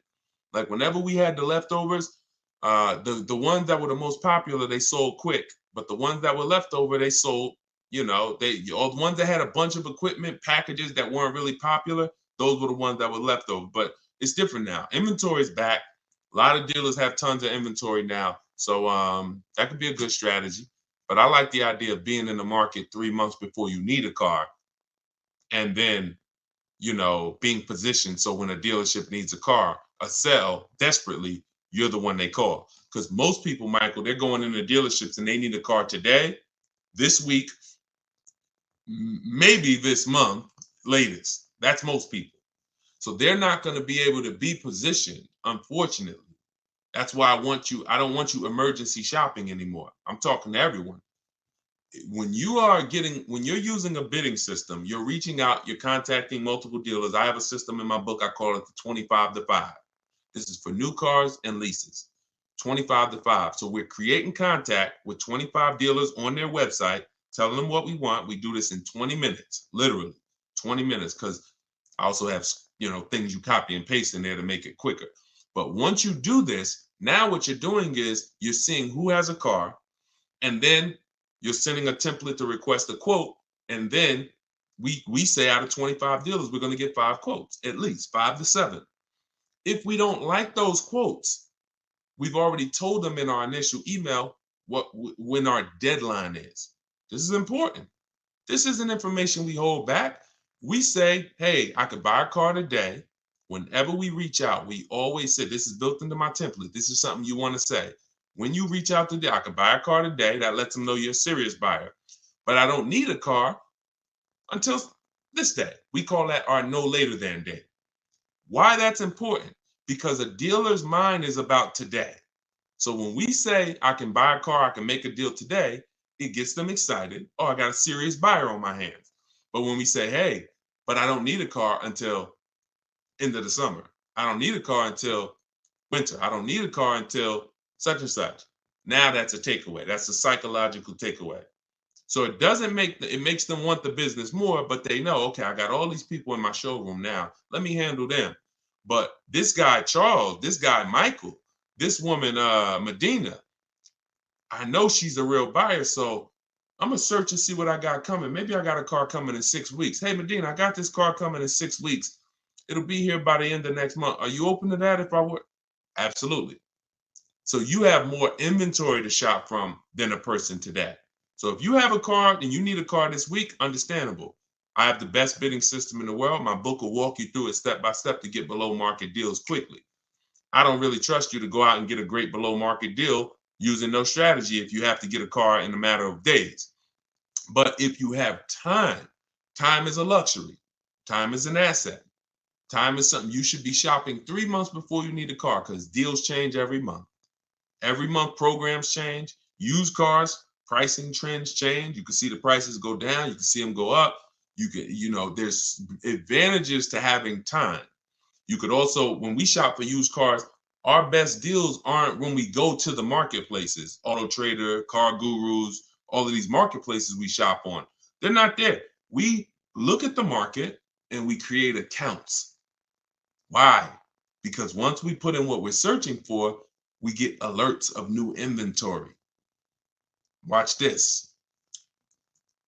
If I want, I can't teach you. You can't get a below market deal. Dad, y'all running the lights up on TikTok. Shout out to the people tapping the screen. See y'all. Appreciate y'all. You can't get a below. The first step to getting a below market deal is you got to know what the market is. Because most people are paying market value or above. That's a $3,000 to $5,000 price increase. $3,000 to $5,000 from average market value to above market value. That's what most people are paying with no strategy. Because if everyone was getting below market deals, they wouldn't be below market deals. They'd be average deals. So now the people with strategy that I'm teaching you, the stuff that you're learning, you need to see those above market offers so that you know you're paying below market. Okay? So with a used car, I need to see the low side of the used car market on all these marketplaces. I need to have alerts on so that every single car that pops up, soon as it hits the marketplace, I get a notification of it. Because no one else is going to know the market on this car like you will. Once I walk you through this, once you follow these simple steps and not just winging it, you look at the market. We always sort from lowest to highest price. This is what I did with my Infinity truck I bought a little while ago. And I saw what the lowest prices was, and then I turned on the alerts. So I turned on the alerts, but I saw when I got mine, I didn't need to wait for the alerts because I saw a deal so good, I just jumped on it because I saw it literally in 48 hours. I narrowed it down to my top 4, and it was one deal that was so good. So, but it's a multi-step process.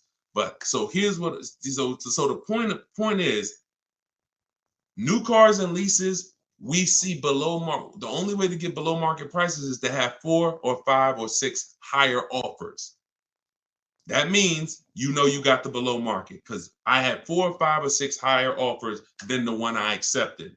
On a used car, I need to see other used cars that are priced $2,000, $3,000, $4,000, $5,000, $6,000 more than the one I ended up getting. Because that's the way it is all the time. And as long as you hold to these rules, you'll understand this is my target. Okay? You only do this once. Once you learn this process, y'all, it's rinse and repeat too.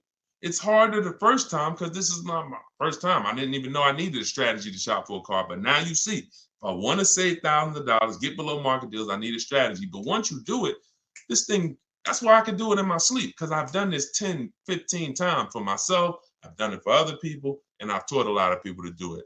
Trust me when I tell you, this is not rocket science right here.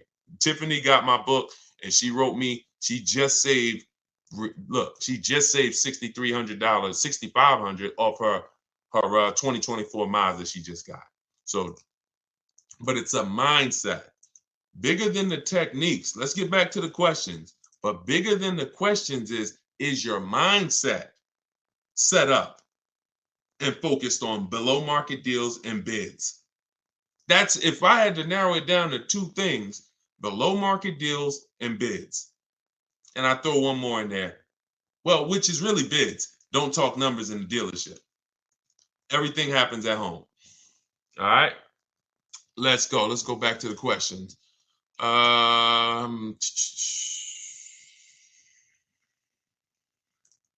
All right. Queens Medina says, so it's not a whole lot of Mazda dealerships in the area for competition. Go wider. Go wider. Go on the website, put your zip code in, go wider. Look, you don't think the dealers know that in your area? So if a dealer knows it's only 6 Mazda dealers within a 30-mile radius, you don't think they know that? Not going to get aggressive. They don't expect someone to drive 100 miles to go get their Mazda. Shonda was getting a Volvo a year ago. I remember this young lady. She was in my, and anyone who wants to know more about my actual video program, my coaching program, you can go to my bio after. Sometime you can attend my free masterclass, Everything You're Doing Wrong, Buying, Selling, and Leasing Cars. That's a 1-hour class. We go very deep, but I got slides, leasing versus buying, very deep. And, but she's in my program. So, but the steps are the same. See, my program, 7 steps. My book, 7 steps. Same thing. Just get in where you fit in. So she said, she's in Northern California. She said, Deshone, I'm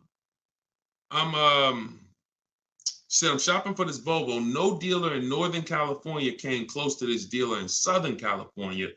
They're saving me like $3,000 above my best deal I got so far. So she had some discounts already. I think her biggest discount was like $3,000, and this dealer was willing to do like $6,000 with all the rebates below MSRP.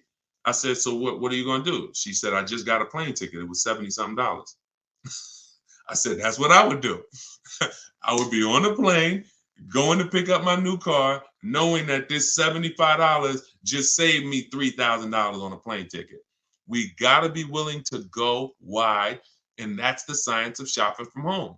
We don't care. Sean saved $20,000 on his F-150 truck. Some of you saw him. So if you're new to the show, you've never seen him. But F-150 Lightning XLT, $73,000 truck.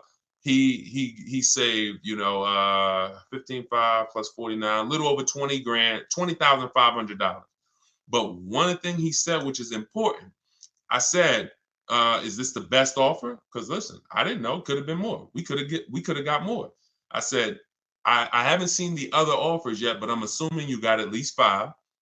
You're saving over $20,000 on this with the discount and rebate. But the only way to know that this is the best deal is to compare to the other offers. Is this the lowest? If so, slam dunk. He said, guess I could have put a little more info. Yes, I got about 15 quotes. Couldn't find anything under MSRP. Follow me. He said, I expanded my search to 150 miles outside my area to find this deal. I'm going to another state to pick this up, which is something I never would have thought of before. You think he cares about shopping cross state lines anymore? You think you get what I'm saying? So it's a program way to shop that makes the dealers money. And in order for you to save all the money, you now have to step out of that program and let everybody else run that old way. Let everybody else go in and go back and forth with one dealer and think they won. Let everybody else do that. You are going to break away from that, and you're going to sit at your house, and you're going to use a computer or phone, and you're going to have these dealers bidding, and you're going to see the most money you've ever saved in your life, and you're going to have price assurance, guarantees. I always say, if I ask you when you get your car, hey, bet me $500 I can't get a better price than you just got right now. Most of you would say no, but Sean would say, man, bet me. Let's go. If you find a truck more than what I just got, anyone who's using a bid, when you get your bids and that's the deal you accept, Tiffany, when she just got her Mazda, she got bids. If I was to bet her, she said, yeah, I'll take that bet. Because I know I saw a lot of offers. I know I did 25 dealers. I know you ain't going to find something better than what I got. And that's what I like. That's what I want for you. Okay? So forget about your area, Queen Medina. Just bought your book. Awesome. True Southern Girl on YouTube. Enjoy it. Use it. And everybody do like what Tiffany did. When you get your deals, write me, email me, so that we can bring them onto the show. Okay? I don't know why my live just ended on TikTok. Hold on. Why did my live just end out of nowhere on TikTok? Hold on. Let's get TikTok back. Technology sometimes. All right. That's coming back. So, all right, let's go to Instagram for a question. Let's see. Are y'all typing questions on Instagram? I see a lot of people, but I don't see a lot of questions. No. All right, let's go back to YouTube. Instagram. Type your questions. I don't see your questions here. So, I'm looking at Elite Travels. I'm looking at. Why is it saying my internet connection? Okay. All right, we're gonna let TikTok do what it's doing right now. I'm looking at a Lexus IS 350, fully loaded, monthly payment $710, 0 down, car worth $51,000. You don't know if you can't tell me that dealer you are buying from beat at least 5 other dealers. Hold on.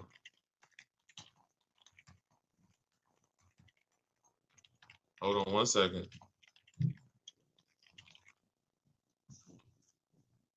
Okay, let's get back here. Okay, so you have a price on this car. Now, the only way I'm gonna tell you, just like I said to Sean, I don't care what. Now you're going into monthly payments. You're not talking about the price of the car. The price of the car is what you should be separating from the monthly payments. Until you know that you have the car, the best dealer, one, beat all their other competition and has agreed to sell you. I don't know what happened, TikTok. So come on back in. We got blocked out for a second. That's all that matters. You're putting the cart way before the horse and you're mixing two transactions. You're giving the dealer your loan and you're looking at the car. If you didn't bid these two things out, there's no way for you to get a good deal. There's no way for you to get a good deal because you will never have price assurance. You'll have buyer remorse. You're wondering, did I get a good interest rate? Did I get a good price? So the first thing you have to do is get 5 offers on this Lexus. Forget about the monthly payment. I'm looking for a Lexus IS 350 fully loaded. If you're going to use my way, we're going on the dealer's websites, 25 to 5 in my book, $24 in the comment section. If you're going to do it your way, you're at least going to call, speak to 5 Lexus dealers. You can ask for the sales managers. You're going to get 5 offers, and you're going to compare and find the dealer who's going to sell you the Lexus at the lowest price. And then here comes your loan. Then you come home and you would do what we call the bank bidding war. So we have a process we do where we let an almost unlimited number of people run our credit so that we can bid out our loan. I said earlier in the show, there's people who they don't sell cars, they just want to lend you money. They just want to lend you money. There's a lot of money in loans. $50,000 car, 1 point on the interest rate is probably $1,500. 1 point. Might be even more than that, quite honestly. 1 point. So that means if you end up with a 7.29 interest rate, but you could have got a 6.29 interest rate, that's probably $1,500 at least. God forbid, 2 points. 2 points. So we take the shopping of our loan just as serious as we take the shopping of our car, but we separate them. And so when you come home, after you seal your deal with the best dealer, you reserve the car, say, hey, great, we already got my business. You got the business. I'm now going to get my loan. I'll call you tomorrow. Then we come and we start the bank bidding war. Well, we started before this, but this is round 2 of it. We come home and we call our bank, we call our credit union, we go online, let all the online lenders access our credit. Who's going to give me the best loan for this Lexus that I'm about to pick up tomorrow or the next day? Now, out of all of those people competing, we take the best loan and then we call the dealer and say, hey, this is the best loan I got. If you guys can beat it, I'll give the business to you. That's the bank bidding war because the dealer has another 5, 7, 10, 15 banks that he gives a lot of business to every month that he wants to see if he can beat that and earn your business on the loan. You want people fighting for your business. Everything is a fight. Everything is a fight. So that's what you want. All right. There you go. It's the biggest thing. I used to call these the 3 pillars of great car deals. Who you buy your car from, who you buy your car from, who you get your loan from, who you sell your old car to. You have to bid out each one. And that's how you guarantee you got the best deal. You can't give the dealer all 3 of these and you just work this out for me. No, it's too much money in each of those transactions. And once you do this, you'll see it's easy. Nothing I'm telling you is hard. All right? Nothing that I'm telling you is hard. All right? Vince, I see you. Wait, did we get any questions on Instagram yet? Okay, hold on. Let me see. Because I said I'd go to Instagram next, and then I got you. Looking to purchase a mobile grooming van. Can these steps be used for that? Certainly. Certainly. Only thing I would tell you with a business is make sure that your loan, well, you're not a high mileage driver, so absolutely. Anything where you're purchasing a vehicle, new, used, leased, I'm the best resource in the world. I will put my strategies up against it. And not only that, I put anyone who learned from me. I put I put Benita up against anybody. I put Charles up against anybody. I put Kimberly against anybody. I put Eddie against anybody. I put Danielle against anybody. I put Frina against anybody. I put Pierre against anybody. I put any. So I don't, yeah, of course. You're like, yeah, Deshone, of course, you could find a better deal than me. I put anyone who's using my stuff. Tiffany just got my book and just used it and got her Mazda. I put her up against anybody. Because once you learn to get bids, it's a science. Once you learn, you're going to get better deals than anyone who's not getting bids. Always. Because you're going to talk to the same dealers they're talking to, and you're going to talk to a lot more other dealers than them faster than them. So the name of the game is bids. So for all of you who just jumped on, everything I'm teaching is out of my new book, Cars from Home. 7 Steps to Saving Time, Money, and Avoiding Dealers. You can get your copy for 75% off. It's normally $97, but you can get it for $24 for 30 minutes. When you go and visit my website, deshonesbook.com, and once that timer hits 0, though, it goes back up to $97. So you can get it in the comment section on YouTube or Facebook, or in my Instagram or TikTok bios. I have a website there. You click the website and then click the button for the book. All right, $97 is still a great price. I just couldn't price my book the same as everyone else's. I mean, I can't price my book the same as daggone novels. Shout out to the people who write novels, but I knew this is going to be a financially life-changing book for the people who use it. I just said, okay, but we do a special. So it's normally $97, but we do a special. What websites do you use to get bids? Great question, Drive Greens, Ride Harley, Instagram. New cars, we're going straight to the dealer's website. We're connecting with 25 dealers in 25 minutes, copy and paste, sending all of what we want. Then we're getting the bids from the dealers' websites. With all our communications is done through email, and we always set up a separate email. We never mix personal email, business email with cars, because we're talking to too many dealers at once, keeping our conversations organized. We cannot do it mixing personal and emails. We also get a Google Voice, so that we don't have to take phone calls, because there's no talking in our system to car salesmen. There's no talking. So there's no reason for us to be on the phone with a car salesman, talking numbers. We don't do it. So those of you who like Deshone, I like that. I don't like to talk. I don't want to talk to car salesmen. You're going to love this. All right. So if you're watching us on TV, you can scan that QR code to get your book as well. On a used car, though, we are on the marketplaces. See, my used car strategy is called the multiple marketplace strategy. It's different than our new car strategy. The multiple marketplace strategy is for is when you're going everywhere used cars are. You're going to cars.com, Carfax, Auto Trader, Car Gurus, Driveway, Carvana, CarMax, eBay Motors. And then we're narrowing down from there. I spoke a little bit about that earlier in the stream. So it's 2 totally different systems, 2 totally different shopping strategies. All right. And let's pull that in. Hi, is Limbuzz to credit acceptance? No, Limbuzz is not credit acceptance. I don't believe they are. I think Limbuzz is a startup. They recently started that company a couple of years ago. Vince, I have a 2013 Volkswagen Jetta. Oh, it's 6,000 negative equity, low credit score. Can I sell it and get a new truck? First thing you want to do is the equity assessment, because I don't know where you're coming up with that 6,000 negative equity number. There's only 3 ways to get out of negative. There's only 3 things you can do for all of you who have negative equity. 3 things. And most of you should be transitioning to a lease, because the cause of your negative equity is not leasing, but trading in cars. Look. When you trade in your cars or replace your cars in this cycle while you still have a loan, that's the formula for negative equity.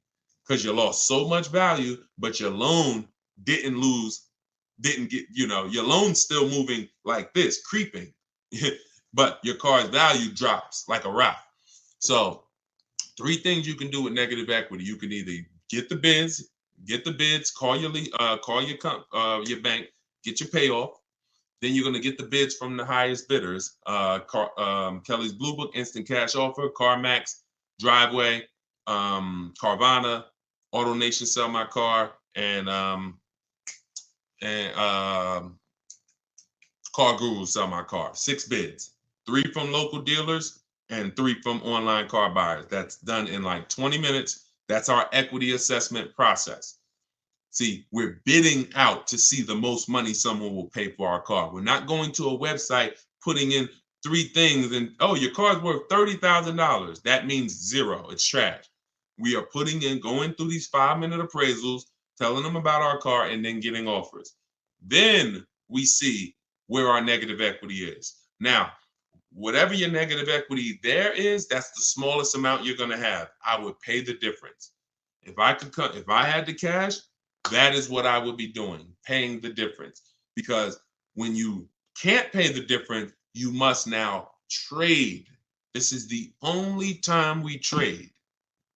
The only time we trade a car is when we have negative equity, because we need the dealer who we buy the car from to wrap our negative equity into our new deal. So that's the only time. So if we can't pay the difference after we do the equity assessment, now we're going to now look for our new car. Let's put our old car on hold. I sold my equity, negative equity. I can't pay the difference. Now I'm going to move in to shopping for my replacement car. Once you get your bids, now you look up and you say, okay, this is the dealer that's going to sell me the new car for the lowest price. Now, once you find that, now you're bringing your car over and you're asking them, hey, what could you guys pay me for this?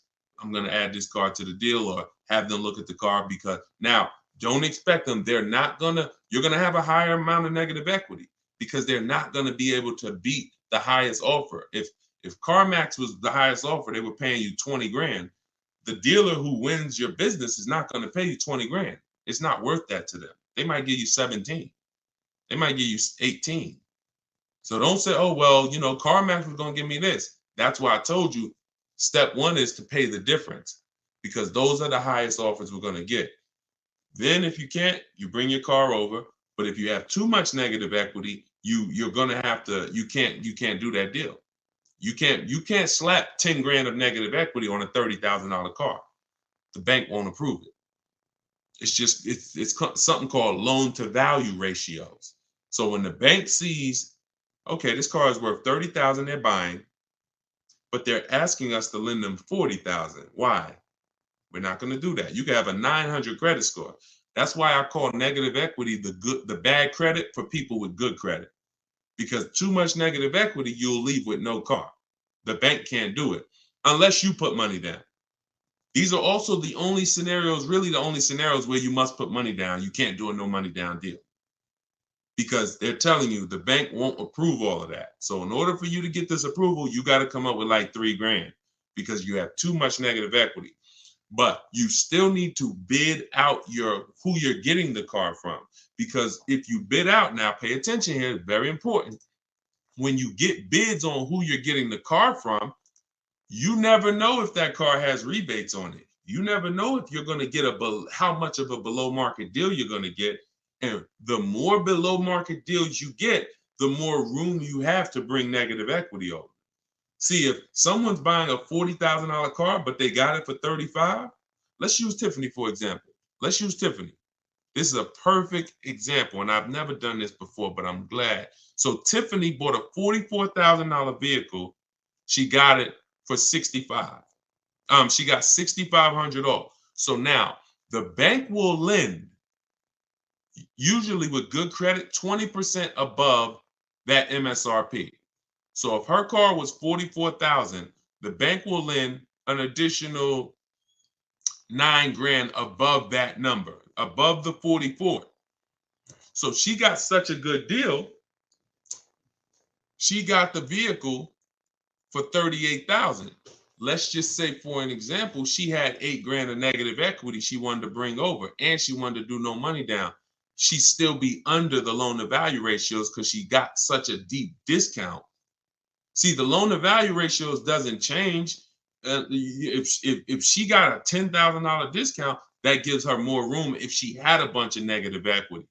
So if you don't know how to shop and get bids for the new car to save all the money, you're really eliminating any possibility you have to bring over a good amount of negative equity, because you are just not getting enough off the car to make it make sense. So that's why even when you have negative equity, if you can't pay the difference between the car and the online bidders, you still want to take the second part, which is getting bids for whoever's going to sell you the car seriously, because if you don't get a good discount and you try to slap all that negative equity over, they're not going to allow it. And then you're stuck. Or you're not stuck, you just need to stay in that car and pay down the balance more. So those are the solutions for negative equity. And then the biggest thing is stay out of it. Stop buying cars that you're not keeping 8 years. Start getting great lease deals like we teach, and you won't have this problem. Everything we talk about, y'all, is in my new book, Cars from Home, 7 Steps to Saving Time, Money, and Avoiding Dealerships. It's everything I teach in a step-by-step way.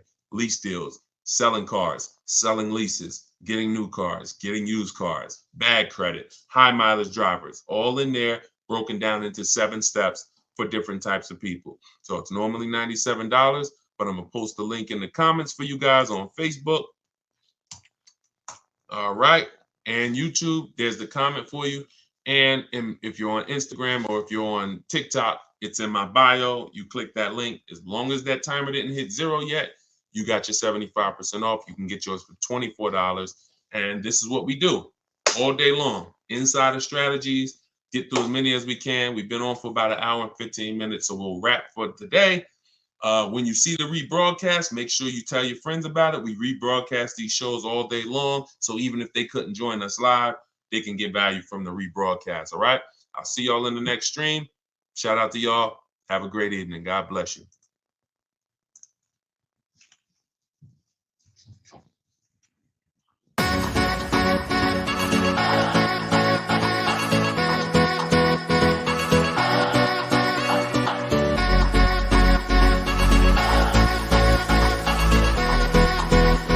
The worst possible thing you could say when you walk into a car dealership. I spent 5 years with Mercedes-Benz, 5 with General Motors, and the worst thing a person could say when they walk in is, if you could just get me to this payment, we got a deal.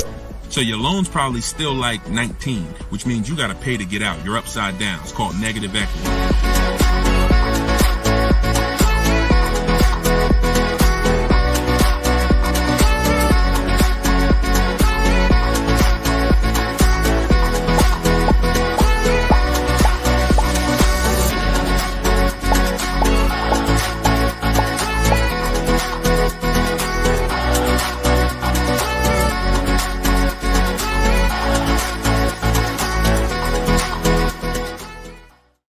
Welcome everybody to Car Shopping Questions and Answers special live show. We are live. This isn't a rebroadcast. If you don't see the banner, we're doing a special early morning live right now. So you know you may or may not know we rebroadcast these shows throughout the day. I'm your host Deshone, publicly known as Deshone the Auto Advisor. Spent 14 years in the car business. Now what I do is help everyone willing to listen, learn the science of car shopping from home, and how to stop negotiating and start making dealers and banks bid for your business. And that is how we save more money in less time than you will save spending hours and days at dealerships like you are most likely used to. So you guys can start typing your questions in. I do have my man Dolan moderating in the background. He'll bring the questions into the show. I always like to do a little housekeeping. I'm the author of the new digital book, Cars from Home, 7 Steps to Saving Time, Money, and Avoiding Dealerships. We are currently rated at 4.94 stars. Actually, right now, I got to do another screenshot. We got 35 ratings and 28 reviews. So thank you to everyone who's reviewed the book on Goodreads. And you can get your copy for 75% off during the show in my TikTok bio or my Instagram bio for 30 minutes. Okay, it's normally $97. We also have a comment in the Facebook and YouTube section, in the comment section. And we're going to put a banner up. Dolan, can you throw that banner up for those who may be watching us on TV so they can scan it? You can just scan that QR code with your mobile phone. I've also done a free masterclass called Everything You're Doing Wrong, Buying, Selling, and Leasing Cars. It's a 1-hour masterclass where I go deep on 23 mistakes that most of you are making because the car business has programmed you to make them. and how you can stop doing that. You can also attend that masterclass for free in my bio, but you will need a good hour to lock in. So with that being said, let's get it done. Let's get these questions coming in. Hey, what's up? What's up, Tuesday, shout out to the people sharing on TikTok. Y'all already running the likes up on TikTok. Shout out to y'all. Shout out to everybody tapping the screen. And let me get Instagram up. I like to see Instagram up too. There we go. All right. I see you, Jake Neer. I just tore your name up. Forgive me. We're going to bring that question in. Dolan, we just got somebody on Instagram. So whenever you get yep. All right. I see we're good. Hold on. Let me turn that down. Butterfly Wings on Instagram. How do you negotiate a lease online? Great question. So you want to figure out what you want first. Go test drive it. I always say with a lease, you want 3 options, because using what I'm about to tell you, you're going to get great prices. You'll get below market prices, but it doesn't mean the lease program's good.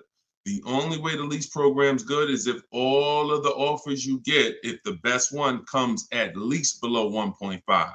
Now, depending on what car you're looking at, the best offer you get might come at 1.3, might come at 1.1, might come under 1%, but you must get at least 5 offers, because 80% of dealers are overpriced. So you're going to figure out what you want. Then you're going to go to the dealer's websites. I mean, if you're going to do it my way is using the dealer's websites, because I don't like to use any third-party sites where they're selling our information. So we're going to go direct to the dealer's websites. Then we're going to tell them what we want online. And then we're going to have conversations by email. But you must set up a separate email. If you try to do this with your personal email or your work email, it's not going to work, because you're going to have too many dealers emailing you. So you want a separate email. This is all in my book. I'm telling you what I call my 25-to-5 system. We reach out to 25 dealers online, and we're going to get 5 quotes from those 25. One of those quotes is going to beat everybody else. So it's a numbers game. So reaching out to dealers online, telling them what you want, having the conversations. Now, if you're not going to get my book, which is $24 in the comment section or in my bio, as long as you get there with this 75% off, then you might do it manually. You might call and get these offers. You might call, ask for a manager. I don't talk to salespeople. So anything I'm ever teaching you to do is going to be to avoid salespeople. That's why we're avoiding dealerships altogether, but especially salespeople, because you don't know who you're going to get. You don't know if you're going to get, you just don't know who you're going to get. And 80% of salespeople should not be in the car business. So that's why we're never going to talk to salespeople to try to get our offers. We're either going to deal with managers, or you're going to do it my way, which you're not even talking. You're using my scripts, because I wrote the templates that you use. You fill in what you want, send it out to the dealers. Then when they come back, you got to expect this, y'all. You got to expect that dealers 80% are not going to make it easy. They're going to try to have a conversation with you, even by email, to get you on their terms, to get you on the phone, to get you to, hey, can I get your address? Hey, can we have a quick conversation? Hey, when can you come in? That's why I wrote scripts for everything you copy and paste to them. Like when they say, yo, can I get you on the phone? Hey, I'm going to be handling all my purchase online, and then you ask a question, because there's phases to what we're doing when we're communicating online. There's phases. First thing we're trying to do is see who has a car. There's no point in us talking to a dealer that doesn't even have a car we're interested in. That's why the first thing we're doing when we contact them is letting them know, this is what I'm looking for. These are my options. I'll do a blue, gray, or silver one. These are the packages I'm looking for. That's the first thing. We're letting them know what we're looking for. We're letting them know our deadlines. So if you don't have a car, we're not even talking and moving to the next step. So the first conversation, the first set of scripts that I wrote is to verify who even has a car. Then once we verify who has a car, let's say we connect with 25 dealers online like we do, then you're going to come down and say, all right, and this is the only bad part I'm telling you about calling around. Because if you talk to managers, you don't know who has a car. So that's the first thing. Before you request a quote, get a price, you must verify, do these people even have a car that matches something that I would consider? So once you verify that, now it's time to request the offer. And our goal is to get at least 5 offers, 5 to 7, because 80% of dealers are going to be overpriced. And you need to reveal that to yourself. When you start seeing these offers, how am I looking at the same car? One person is $20,000, another person $23,000, another person $25,000. That's the way it works. You know, Tuesday shout, this information is priceless. I appreciate you. That's what we do. And we only do it for the people who are locked in. A couple of you are locked in, and that's who you are, who I'm here for. So so that's what you want. You could either do it manually or you could do it my way using emails. It's up to you. But I didn't want you talking, because I know the more you talk, the more you're going to mess up the deal. No offense, I wouldn't talk. I'm a great negotiator. I wouldn't talk. The more I talk, the more I'm messing up the deal. The more I give up. We don't want to be in a verbal battle. Because again, we're not negotiating traditionally anymore. We're not doing what's called one-to-one negotiations, where you're sitting down with one person looking to get a deal. We're doing what's called one-to-many negotiations, which is how you save the most money, because when other people know you are shopping multiple offers, they're kind of negotiating against each other versus negotiating with just you. So, all right, that's how you got to do it if you want to do it quick and save all the money.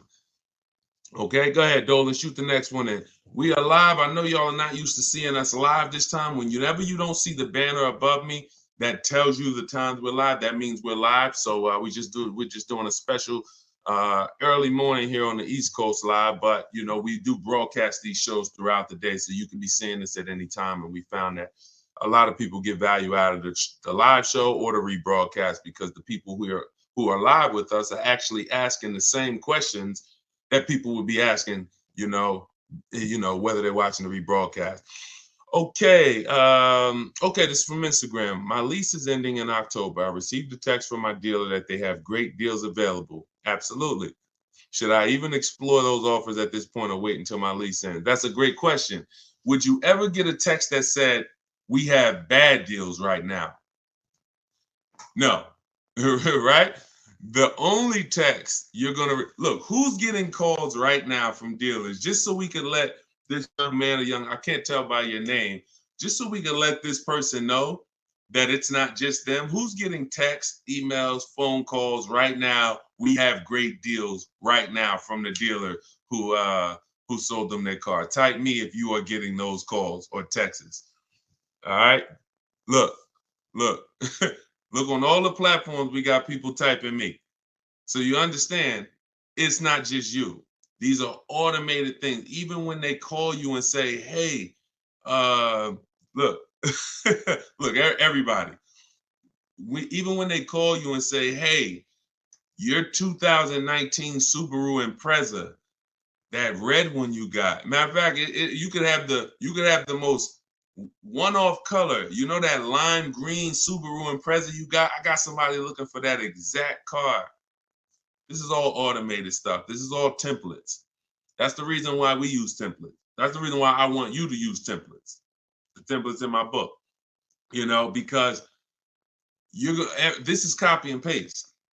Hey, Jim, the deals are great right now. Hey, Jane, we could get you out of your lease early. You know, if we could just have a short conversation. So before you even think about anything, I need you to never fall for that. Never think this is an isolated thing for me. This is a template that goes out to thousands of people, and my name and information is filled in, even when you get letters to your house. So now we don't want to emotionally react to anything when it comes to car dealer marketing, because it works very well. It works on the public very well. That's why the showrooms are packed at the end of the month, at the end of the year. That's why it's marketing.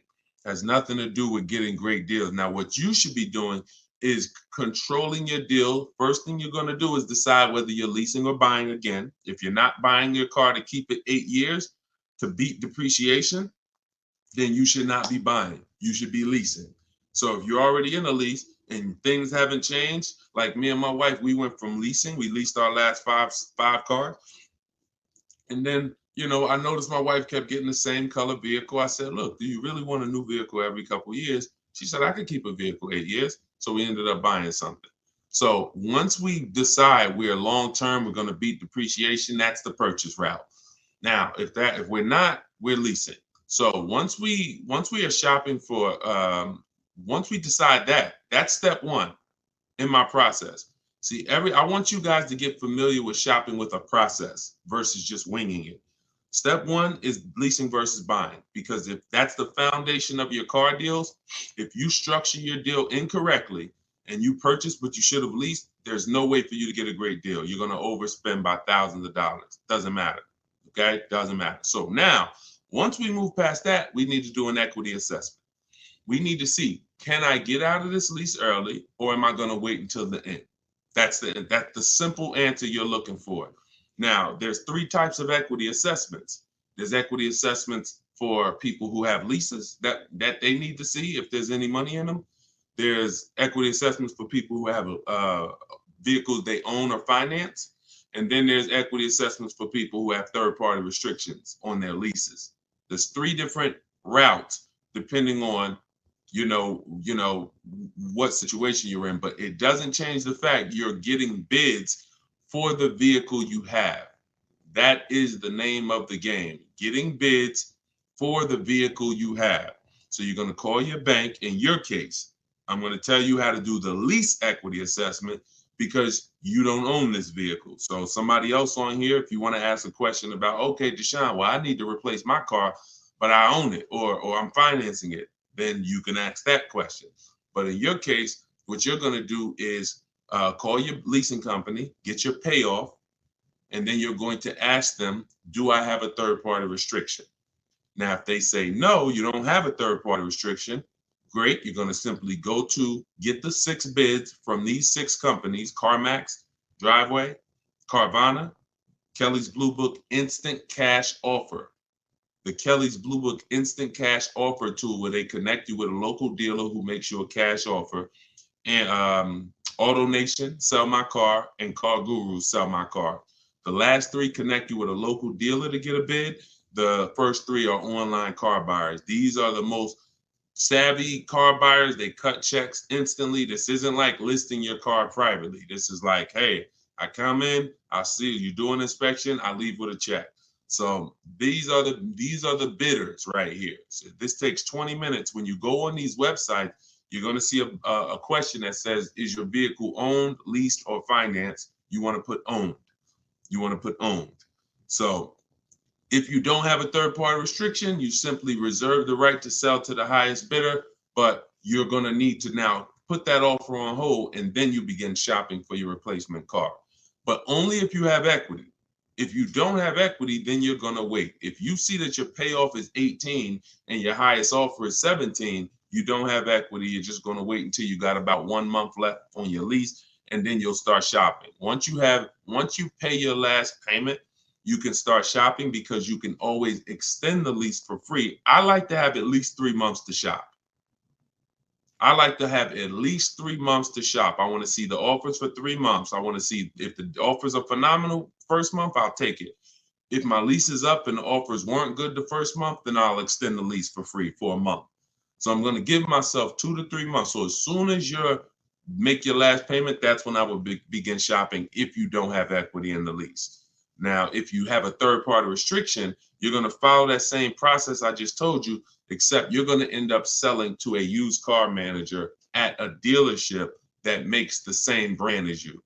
Give you an example. If you have a third-party restriction on a BMW, you can only sell to a BMW dealer. You can't. And some people buy the car and resell it. I don't like doing that because you pay taxes and fees when you do that. I simply like to get bids from at least 3 BMW dealers, and I'll sell to them. So that's how we do it. That's the first step. There's nothing else to think. Many people think, oh, well, what about the next car, the replacement car? Until you do your equity assessment, there's nothing else to think about.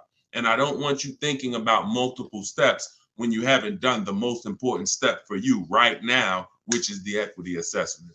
After that, you can move. So my book is 7 steps. You got to do 1 step at a time, because it's not a thing you read. We don't do the whole process. We do it one by one. If you called me and said, Deshone, I'm getting a car, what's my first step? I'm going to tell you this. And then you call me back when that's done. Okay, I did that. Now, what's this now? Here we go. Do this now. Go to these websites. All right, perfect. I'll call you back when I'm done. All right, perfect. And before you know it, we're at step 7 and you're picking up your car. But it's an action program. Okay. And there's little steps along the way to make sure that we protect ourselves and save the most money and get below market deals. Okay. So handle that. Go ahead, Dolan. All right. We are live, y'all. So you can keep typing your questions. I see you. Thank you, JC Math. Thank you for all your knowledge. Appreciate you. That's what we're here for. Use it. Use it. Don't be a listener, be a doer. All right. TikTok, does down payment really matter? It doesn't, Tyrant. We always shop with all our deals with no down payment. We always shop with all our leases with no down payment. And when we're buying our cars, we're shopping for the car separate from the loan. So you have to understand something. The reason why you get down payments mixed up is because you mix the buying of the car with the getting of the loan. You're in the business of getting the loan from the dealer, and there's nothing wrong with that if it's done correctly. We do not shop and say, okay, how much is this car a month? And can I get it with no money down? No, that means you're mixing two things. I want to buy a car from you, but I'm also going to give you my loan as well. I want you to just mix it up. No, because there's money in both of those transactions. So when we are shopping for a car to purchase, we're shopping for the dealer who's going to give us the best price on the car. That's priority one. The loan is completely separate. The person who's going to give you the loan is you're going to use, if you're following what we teach, you're going to use our bank bidding war process where multiple banks and credit unions bid for our business without hurting our credit. You got to know how to do this strategically. Okay, it's called the bank bidding war, where we have everything we do as a bid. That's how we eliminate buyer's remorse. That's how we guarantee we get below market prices. That's how we guarantee we get below market loans. Everything is a bid. So when you are looking for your car, you're looking for the car. If you're looking at a Nissan Altima, you're looking for the Nissan dealer that's going to sell you the car at the lowest price. And you're going to need 5 offers to do that. So once you find the Nissan dealer that's going to sell you the car for the lowest price and beat all their competitors, this is now when we come home and we get our loans in order. This is when we come home and we say, okay, boom. All right, I'm going to have my bank, my credit union, some online banks, go online, banks and lenders who, do car loans online. I'm going to have all of these people start bidding on my business because now I have a car that I'm looking to go pick up in the next 24, 48 hours. And then after we get that round done, we're going to call and see if the dealer can beat it. That's the bank bidding war. You have 10, 15 people bidding for your business in a 24, 48 hour period. And when you end up getting your car, it only affects your credit like one hard inquiry, even though you had 15 of them. So all the inquiries will show, but a weight on our credit score will show as one hard inquiry because it's called proper rate shopping. So that's how we make sure we get the best loan. And that's how we make sure we get the best price on the car. If you've been mixing these two, it's no way for you to guarantee your best deal. There's no way for you to save all the money mixing the loan with the deal and with the car you buy. And then some of you even mix the trade in and say, okay, I'm going to give you my old car and I'm going to buy a car from you and I'm going to get a loan from you. And I'm not going to get bids on any of these transactions. Impossible not to overpay doing that. Sorry, I hate to be the bearer of bad news, but that's how I have to deliver it for you to understand. Come out of that cloud. Come out of that cloud, shopping that way. Okay? But down payments doesn't matter. Only people that can't do no money down deals are people that have way too much negative equity and they don't have any money. If you are trying to bring a lot of negative equity over the deal, the bank's not going to approve it because they only are going to lend a certain amount above the price of the vehicle. But here's what's very important. And no, we're not going to talk about the negative equity right now. We'll let that be a question in and of itself. But the only people who can't do no money down deals are people with large amounts of negative equity. It becomes more difficult for you to do those deals. All right. Go ahead, Dolan. Great question. Okay. Jay Golden Gate from Instagram. Is this all in your book? Everything that I'm teaching is in my book. Every answer to every question that I'm giving on every live stream is out of my book, Cars from Home. 7 Steps to Saving Time, Money, and Avoiding Dealerships. I even try to let you know what step I'm teaching from because I want you to get familiar with the steps. Step 1 is the most important question. How many years you keep in the car? That's the 8-year rule, leasing versus buy question, because that's the foundation of your car transaction. I could help you save all the money possible. You can get big discounts on the car, but if you purchase the car, but you should have leased it, you're going to overspend by thousands of dollars. So that's why that's the first step, most important question. Second step is equity assessment. Third step, we structure our deals. We need to know, and this isn't budgeting. This is literally structuring our deal and knowing on a lease, what would a good deal be? On a purchase, what are my offers going to be? What am I looking for purchase price wise to be below my budget? That's deal structure. Then we're moving to shopping, not buying. This is where we choose our car, do a little research, 5-10 minute research to make sure the car we're looking at is not a problem car, doesn't have bad reliability ratings, doesn't have bad longevity ratings, doesn't have bad initial quality rating. These are quick steps. And then we test drive if we're looking at a new car or a lease. We test drive it in that step. Then we move to multiple offers. Step 5, where we're in the market, getting bids, getting offers, actually able to take a deal across the finish line if it presents itself to us. Step 6 is paperwork and protection, which means, all right, we got our deal now. Now let's finalize our loan. Let's go over some paperwork. Do we need extended warranty, tire and wheel? And then step 7 is delivery. Everything I teach comes out of one of those 7 steps. And yes, that's all in my book. And you can get your copy at deshonsbook.com for 75% off for 30 minutes. Or you can go to my Instagram bio or TikTok bio, click that link there, and then click the button that says get the book for 75% off.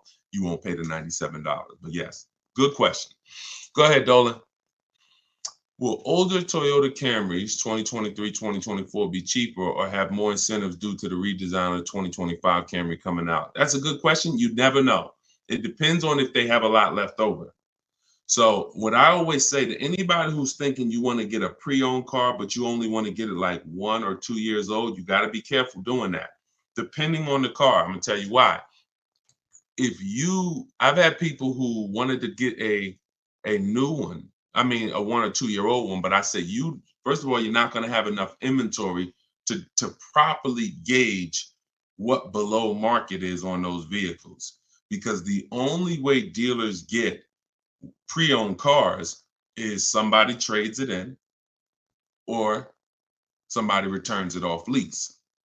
So if or they buy it from an auction, which means somebody had to replace it. Somebody had to get rid of it. So you don't typically see people replace their cars in 1 or 2 years. So that's why you don't see a lot of 1 or 2 year old vehicles. So what I always say is you need to be running the prices on the brand new ones. Now, in the case of a redesign, maybe you don't see too many incentives, but you still never know. We had somebody hop on the show 3 days ago, and she said that she got a brand new BMW X4 M Edition, popular truck, new, and she's saving $7,000 on that particular vehicle. So you just never know. But there are vehicles out here where you can save thousands off a brand new one. So give you an example. Somebody, Frena, she leased her Jeep. She probably got 10 grand off the price. Okay. And some of you know, if you've been on the stream before, that I regularly share people that get, on certain cars, you get 20, Maserati, Kimberly's Maserati, she got 20 grand off. Sean, he got 20 grand off on his F-150 Lightning. So you don't know what you're going to get until you get into the market and see what the demand is for that vehicle and see what the rebates are. You don't know until you get all those offers. None of those people knew they were going to save 20 grand. No one knew they were going to save 10 grand, 7 grand. They only get in and then they get the offers and they see this is their best deal.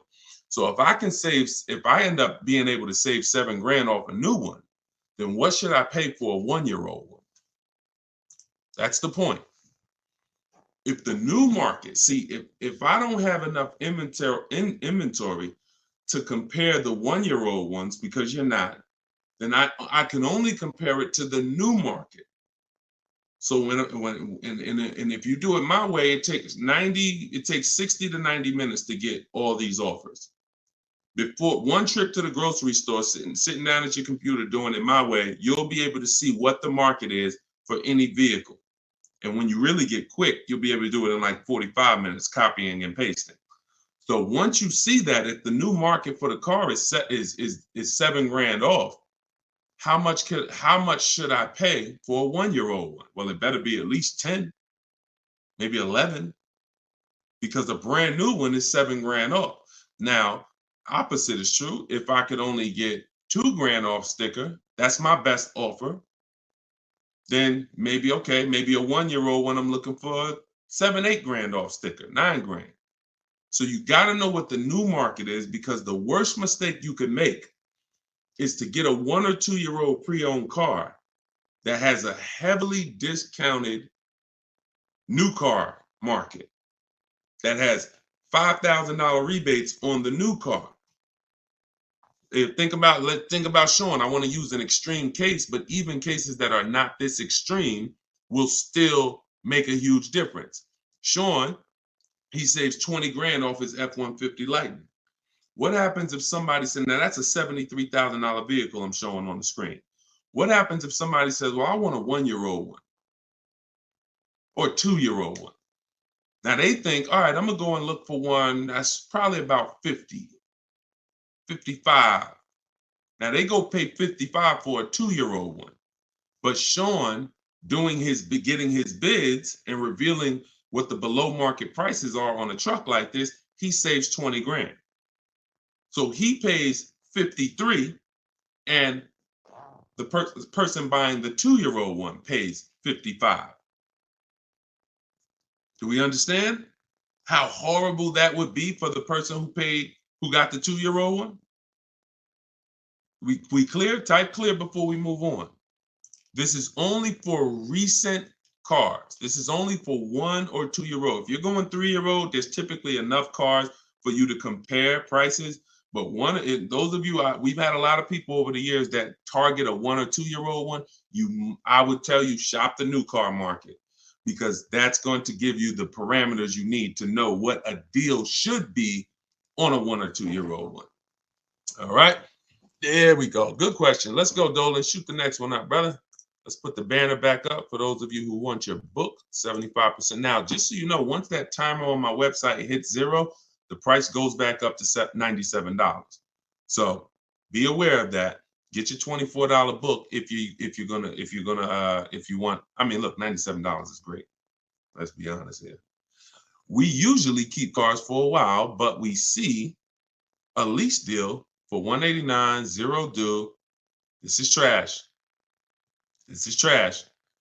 36 months only for commuting to work, perfect credit. And I'm gonna tell you what's trash: advertisements. Deals are not advertised. First of all, the 189 is going to be on a specific vehicle, and it's not going to include taxes and fees. I'm under the mindset now, if it's 189, 0 due, 36 months for commuting, okay, 30,000 miles, which is right at what we do. That's 10,000 miles per year. All right, that's great. You can adjust the lease up to 30,000 miles a year if you want, but they only need 10. Do I need to negotiate this? That's always, look.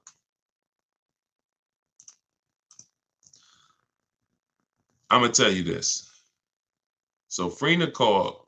She's in a group that we have here. Now Frina was shopping originally for a Jeep Grand Cherokee Limited because she had one already. So she posted to our group. She said, Deshone, the best offer on a Jeep Grand Cherokee Limited I got out of all my offers was 1.2. I said, that's still good. She said, yeah, but she said, but the dealer is saying that they have another model that they could do better on.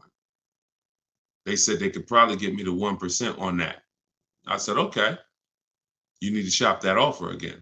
You need to shop, you need to get bids on whatever model they're saying, because what happens if that model has different incentives, a better lease program, and you're just taking them for face value? Just because they're the best on this car doesn't mean they're the best on this other one.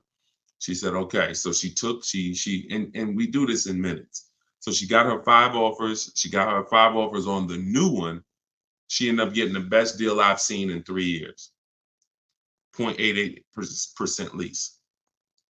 So I don't know for a fact, to answer your question, if they're going to, once they add the taxes and the fees to the deal, I don't know where it's going to be. But here's what I do know. Great deals are not advertised. So deals where dealers are like, I don't really want to do that. It's tight. Like, they didn't love doing that deal for Frena. They just did it because they wanted to move a car. I'm always, especially knowing what we know. See, for you, shopping might be hard. That's why I'm trying to give you the formula and give you the recipe to getting deals online so that you can start getting bids in minutes. Even if you're going to do it manually by phone, it's still better than you just going in and saying, okay, that's what you advertise, give me that. That's just not below market, because anything below market is not, if anyone can get it, it's not below market, it's average. The stuff that I'm showing y'all, every single thing you see, anyone ain't just going and getting these numbers. Y'all see these lease deals that I share. Y'all see these discounts on these purchases I share. Y'all see Tiffany, if you were on the stream the other day, you saw Tiffany wrote in, just got her Mazda $44,000 brand new 2024 Mazda. And at the time of this recording, that's literally 2 weeks ago. She saved $6,500 off a brand new Mazda. These are not deals people are getting. These are below market deals. So it's really your personal preference. If you want to be lazy with it, go in and try to fight for that advertisement. If you want to know for a fact you got the best deal on that particular vehicle, you sit at home and you get bids from at least 5 dealers, because 80% are overpriced. So it's your choice. I'm always doing it. This takes 45 minutes to do.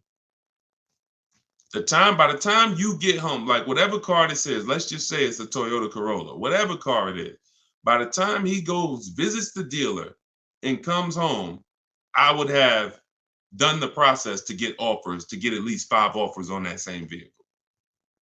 That's how quick this is. Go ahead, Dolan. All right. What's up, Paul? YouTube. Have you ever heard a dealership tell you that you have too many cars when trying to get a loan from a dealership? I currently have 6 cars and they stated I should trade in at least 2 to 3 vehicles. Absolutely. Absolutely. If those cars are attached to your personal credit, then most definitely. The only way that wouldn't matter is if you had those cars in a business credit where it wasn't showing against your personal debt to income. So, if you have several cars in a business name that's not showing, then that's showing them the business is taking care. They won't even see them in many cases. So if you have, 6 cars on your personal credit, of course, at any given time, God, if any one of those lenders is taking a risk, because what happens if the economy shifts? What's the chances that he's going to be able to pay 6 cars? So for sure, your best bet is going to be trying to, secure outside funding, outside financing. But that's what we would do anyway. We would always be shopping for our credit, our loans separately, and then giving the dealer the chance to beat it, for sure. And if you can support that, if you can show the income to support it, but it absolutely is very risky from a lender's perspective. Very, very risky. You just need to find the right lender at this point who is willing to take the risk, because obviously most people, it's hard to get a second car. Second car is hard because they're looking at normal people. Normal people are not going to be able to support a second car. Maybe a second car though, a third, a fourth, a fifth. No, I don't even know how you got those done, but however you did, it's income. I mean, I've had people make, $800,000, $900,000 a year. Okay, so it's all income based. So I'm not going to sit up here and tell you I don't know how you got it done. If a bank sees that you make $500,000 a year, and you're bringing in $10,000 a week, and they say, okay, $40,000 a month. Okay, car payments are $3,000, $4,000, $5,000 even. Okay, but you're going to reach a point where they're going to start to see that, okay, this is too much risk. So I wouldn't be dealing with dealers, banks, especially if they're telling you trade 2 or 3 cars. You need to find a bank or a financing source that's going to be comfortable taking that type of risk. And that's it. Go ahead, Dolan. And if you're using those for business, you should really try to get them in a business name. Is your book only digital, or can I get a hard copy? It's only digital, because there's nothing that I can do. First of all, there's so many reasons why it should not be a hard copy. One, the car business changes. My strategies and steps don't change, but the websites we use change. Vroom used to be one of our bidders. Vroom went out of business a couple months ago. So if you had a physical book that you were reading, you'd be going to Vroom and getting we don't do this anymore. So templates, I link you to templates that you scan, you're copying and pasting. I'm linking you to Google Documents. I'm linking you to videos that's in my video library. There's things that I'm linking you to throughout the book. Plus, you jump from a section, like it's like a warp zone. If anybody ever played Mario, when you get to a part where I'm asking, where the most important question is, how many years are you keeping the next car? If your answer is less than 8, you click a link and you're going to the lease section. If your answer is more, eight or more, then you click this and you're going to the purchase section. So it's an interactive book so that you're not reading. It's no way. I don't want to be a person who's leasing a car. I don't want to be a person who's purchasing my car and I'm kind of skipping all this information about leasing that's not relevant to me. I don't want to do that, because now I'm going to get confused. Okay, is this for me or not? So I had to have links that warp you to certain sections that keep you on track. Wouldn't be possible with a physical book. And again, the updates are probably the most major. Those two reasons are why this book would be horrible as hard copy. Well, I'd just be coming back every 6 months, every year. I'd have to do volume 1, volume 2, volume 3, because that book you bought last year, it's not relevant anymore because there's so many things that change. When I wrote my first book, 52 Car Buying Questions Smart People Don't Ask, that was 2021. 2021, that was a digital book as well, but the format of it was so rigid. Once things changed, I couldn't change it. I had to totally write a whole nother book. Plus, I wanted to do it step by step. But back then, TrueCar had more power than they have now. That TrueCar has no power now. So all of these things, the markets change. So we need to make sure that all the information we're giving is able to be updated. So when you open the book a year from now, it's relevant. And that's because we're updating the main file. Could never do that with a hard copy. All right, legit question though. Go ahead, Dolan. We are live, y'all. I know you don't usually see me live this time of the day, but we decided to do a special live. So whenever you don't see the banner above my head, you're watching a live show. When you see the banner, that means you're watching the rebroadcast, because we rebroadcast the shows throughout the week. So that way, if you couldn't catch the whole show, or if your friends and family need to see it, you can always point them to the show on any of the 4 platforms. But we are actually live now, so you can type your question. Do you suggest putting a car in your business name with or without a PG? I'm not in the business of teaching people how to get business loans without personal guarantees. So, whoever told you could do that, you should follow them to learn what banks, what cars do that. But you should still use my system to get the prices. Because one thing I see about these people who buy cars in their business credit, they just overpay like crazy. They walk in and say, "Oh yeah, I want this car right here." They don't know how to get below market deals. Same thing with influencers walking in with checks. Hey, your girl got a G-Wagon. Yo, your boy just got the Range Rover Supercharged autobiography. Man, they walk in and they are getting hit. Hurt. I don't want to use that word on YouTube. They are getting hurt big time financially on these cars. So I would say, and I say the same thing with people who do Toro, or who do who have a rental car business. You need to learn from someone who's going to teach you the business systems. That's the stocking of the inventory. That's the insurances. That's the how to market the business. That's the, best practices in the business. But then you need me, because we're the best at teaching people how to buy the inventory for the lowest prices. People are overpaying for their inventory because they view it as the business's money. That's ridiculous. Business's money is your money.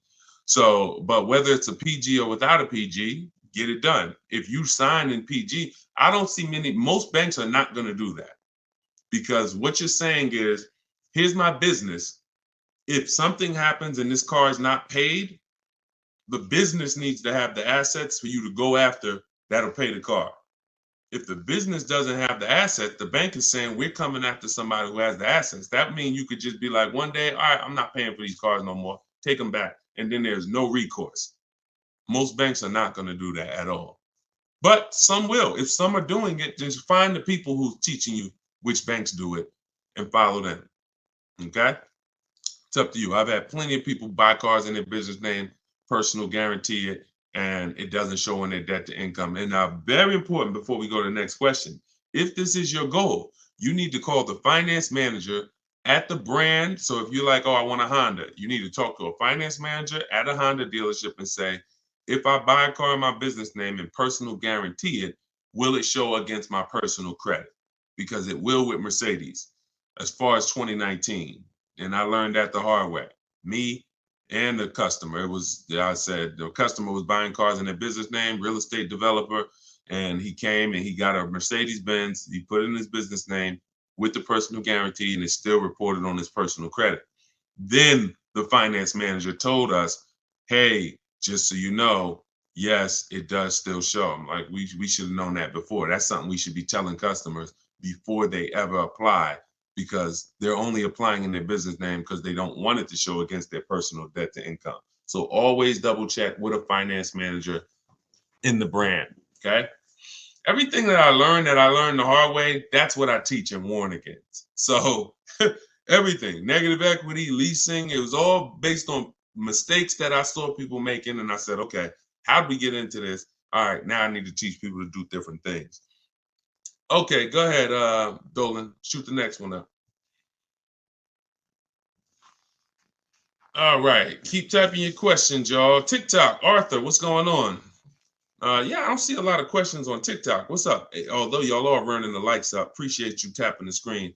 See, well, here's what I say. Every time you hear something you like, every time you're like, oh, that makes sense, just tap the screen. It just runs the likes up and it lets TikTok know we talking big business over here. So I appreciate y'all. Arthur from TikTok said, what's the best way to handle being upside down? Ride it out? That's a good question. Now, that's the third choice. The best way, so what you got to know for those of you who are upside down in your loans, you have cars, do your equity assessment. I talked about the equity assessment at the beginning of the show. Do the equity assessment. Once you see that you're upside down, if your highest offer is 20, but you owe 24, you're upside down. If you could pay the difference, that's the best way. If you could pay the $4,000 outright, that's the best way, because the second option, you're going to have more negative equity than $4,000, because the bidding system is meant to reduce your negative equity by maximizing the price you get for your car. So in order to maximize the price we get for our car, we must get bids. So once we get the bids, we move on and say, okay, I can't pay the difference. Now I have to, I can't even say the word. Who knows the word that I hate using? Starts with a T. We don't do this. Only in these scenarios. Only in these scenarios. Only when you have too much negative equity, you can't pay the difference. You have to do the T word. What is the T word? Anybody know? We might have a bunch of new people on here. They're like, no, Deshone, this is one word we don't do. Okay, nobody? All right. It's trade. It's trade. Yes, Just Neil. Yes, exactly. It's trade. Because what I always say is you're not going to get the most money trading anything. If you got a phone, a cell phone, and you want to trade it, you're not getting the most money for it. Putting it on the market and getting offers, that gets you the most money. So when you say, okay, if I would have took the highest offer from the bidders, then I would only have $4,000 negative equity. Most likely when you end up going this route, you're going to have 5 or 6, because you need a dealer who's going to wrap your negative equity into the new deal. So basically what you should be doing is leasing. There's no reason. 99% of the time, the reason you have negative equity is because you buy cars and replace them quick and you don't lease. That's the I could see if I'm a doctor financially, I'm going to treat your problem, which is what we're doing. Here's what you could do. You could do some antiseptic. You can use this. But here's what's causing the problem.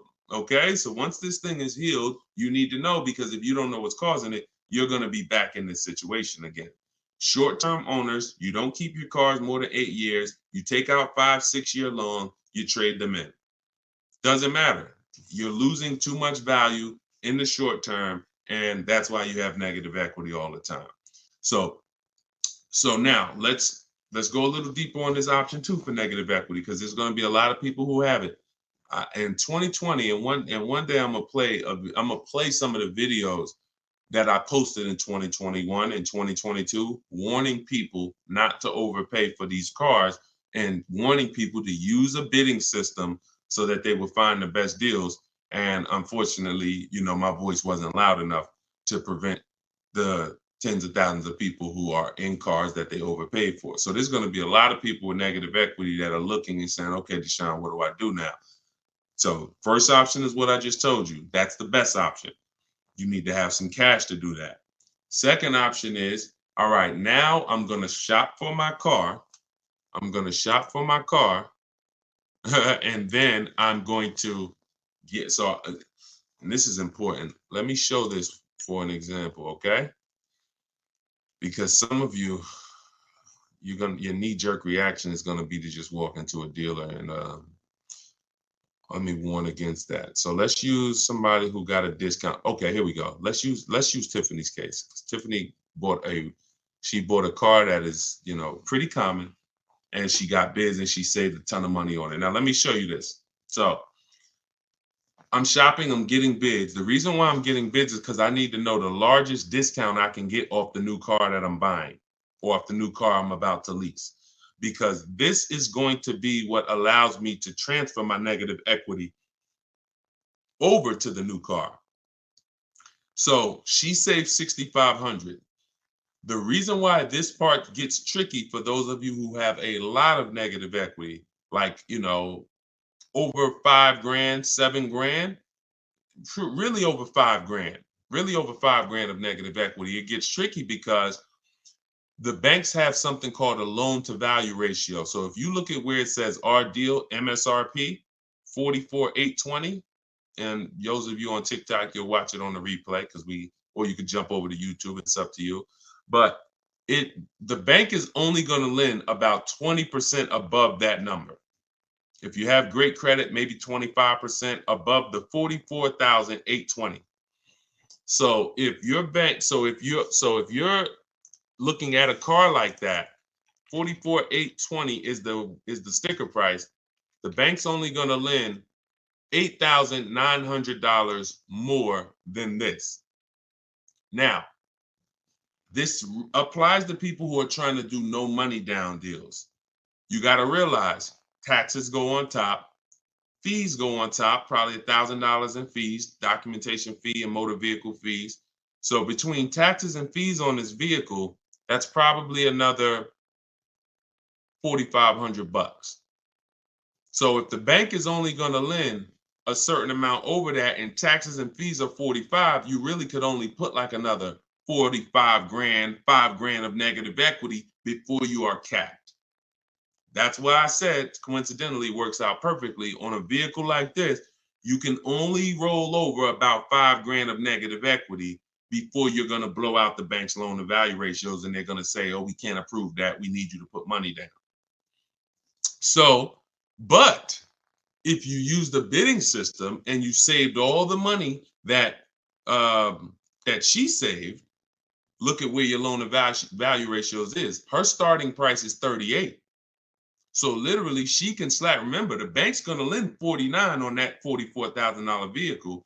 The bank's going to lend 49. That means she could have put 10 grand. She could have put, $7,000, $8,000 of negative equity because the discount she got. So the discount you get affects how your overall deal. If you didn't get a discount because you don't know how to shop, and then you're trying to throw negative equity, now you're stuck, or now you got to put money down. But when you're shopping, getting bids, you get all the money off that you possibly can, and now you can throw you can throw larger amounts of negative equity. So somebody who didn't get a discount on that car could only put $5,000 negative equity on it. They could only transfer $5,000 of negative equity over. Somebody who got the discount Tiffany got, they can slap $10,000 of negative equity on top. So that's what you need to know. You are always going to get bids. If you need to replace negative equity, you're always going to get your bid. If you're using my way, you're only going to get bids. You're not going to ever accept a deal without at least 5 offers. But when you start getting your 5 offers, for those of you who have negative equity, you're going to see it makes it a lot easier for you to transfer your negative equity over and still do a no money down lease. Because God forbid, if you put tons of money down on a lease and it gets totaled, you lose that money. So if you have to put money down, $3-4 to get it approved, then the vehicle gets totaled, you lose that money because you have to go shop again. But if you put no money down, you rolled over all the negative equity and the vehicle gets totaled, you walk away and you're fresh. Whole different positioning, whole different leverage, whole different exposure. If I just rolled $7,000 over of negative equity to this lease I'm driving, God forbid the vehicle gets totaled, none of my money's in it, I'm out the negative equity. And like, it's a blessing. As long as I'm not hurt, praise the Lord, it's a blessing. So this is financial strategy. I'm a strategist. So that's what you do. Those are the 2 ways to get out of negative equity. You pick your choice. And if you can't do either, then you got to stay and you got to pay down the loan. That's the third option. But once you're out of negative equity, get out of it and stay out of it. Most of you should be transferring that negative equity to a lease. And that's gonna solve your problems in the long run. Go ahead, Dolan.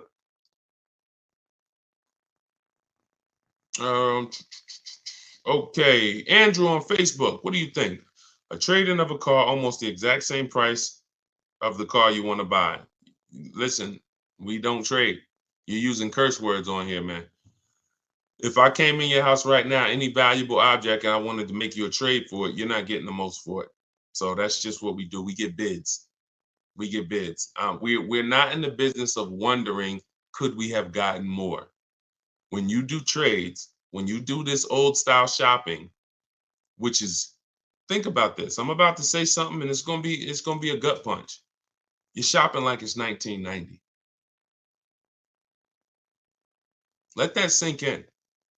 Everything y'all hear me talking about is new age, right?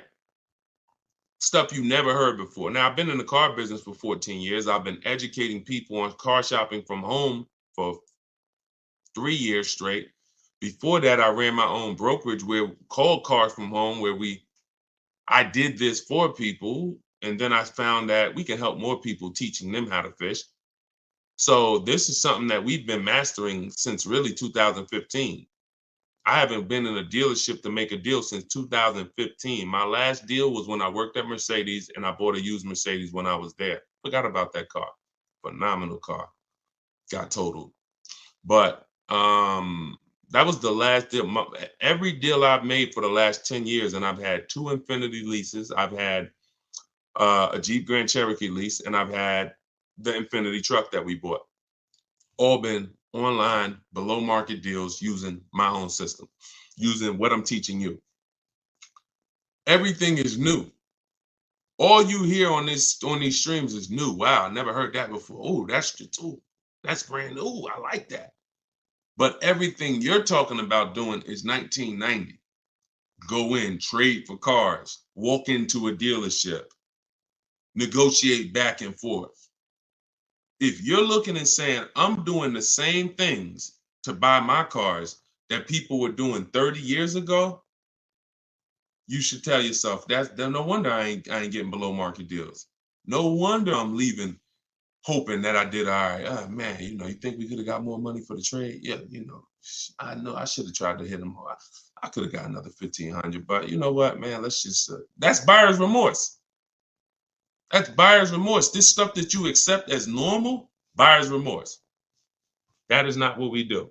So we don't trade, we get bids, we separate our transactions, who we sell our car to. is different than who we buy our car from.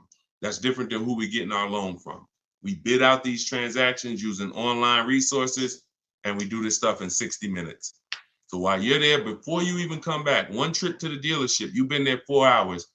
I'm here, and we're talking to 20 dealers, and we're getting thousands of dollars off while you could be potentially talking to an 80% dealer who's overpriced. Some of you know 80% of dealers are overpriced. Whenever you hear me say an 80% dealer, that means when you walk down the street or you drive down the road, if there's 10 dealers on the block, 80% of them are overpriced.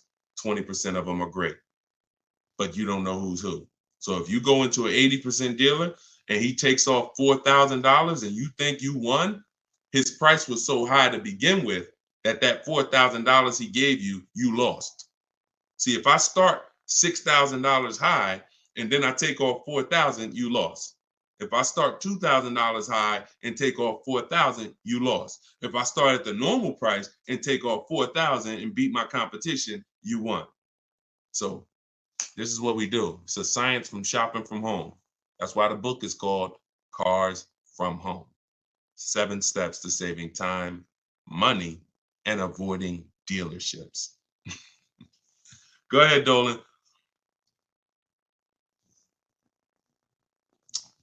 And bring in Lakina. I see Lakenya on YouTube. Bring her in after Robert. Instagram. Y'all keep typing your questions. We are live. We'll do No, I don't do DMs, my olive branch. Thank God we got 2 million followers. There's no way. And none of this stuff is uncommon. See, a lot of times you think your situation is uncommon. Like there's nothing. I've been in this business since 2006. There's nothing I haven't seen. People are, oh, but I got a special situation. No, you don't. It's special to you. It's special to you. There's 100,000 other people in that situation, which means I've already planned for it. Unless you're a one-off situation where there's not 100,000 other people in this country in the same situation as you, it's already been planned for. I've seen thousands of transactions over the years, so I can plan for everything. So there's no way functionally, logistically, that I can be in DMs giving people repetitive advice. When I make the information available, you just go get it. You want to get on the stream and try to get it? God bless you. You want to get my book and try to get it? God bless you. You want to go to my masterclass? Link in my bio and attend my masterclass and find out what you've been doing wrong. God bless you. You want to watch my social media videos that I put out every day? God bless you. You just get it. But that's what we do. All right, Robert, Facebook. What is the best way to look for a particular new car instead of going through each dealer's websites in various cities? To look for a particular new car, I'm going on a dealer's website. I'm going to 25 Mazda dealers' websites. I'm telling them what I want through the contact tab, and then I'm going to see who has a vehicle. That's the fastest way possible. That step in our process takes 20 minutes. If now that's what I said. You can try to do it your way, or you can use my templates and scripts, because my scripts are copy and paste. But you're not going to do this calling. It's hard because you don't know who has what car. That's why we go to all the dealers' websites and we reach out to them in 20-25 minutes. So once we know who has a car, then we have a conversation by email with those who have a car. It's the best way possible. There's no way better than that. Like, there's you going into a dealer, you calling dealers. No. We know when we reach out to 25 dealers, there's a chance maybe 10 of them have a car we want. Maybe 8 of them have a car we want. If none of them have a car we want, then that means that car is either sold out or you're in between model years, which means it's sold out. The 2024s are sold out. We haven't gotten the 2025s yet. If we connect with 25 dealers and no one has a car we want, or only one person has a car we want, then that means that car is not in the market anymore. In which case, it's better for us to know that than walking into dealers, wasting our time looking for something that doesn't even exist. It's the best way. It's the best way. Everything else is a waste of time. Go ahead, Dolan. Okay, good morning. I bought the book and right now analyzing my equity. I owe $36,000 on the vehicle. It's a 2024 Mazda CX-5, but the only offers I've gotten so far are $23,000. Why are we looking to get out of a car? It's a 2024.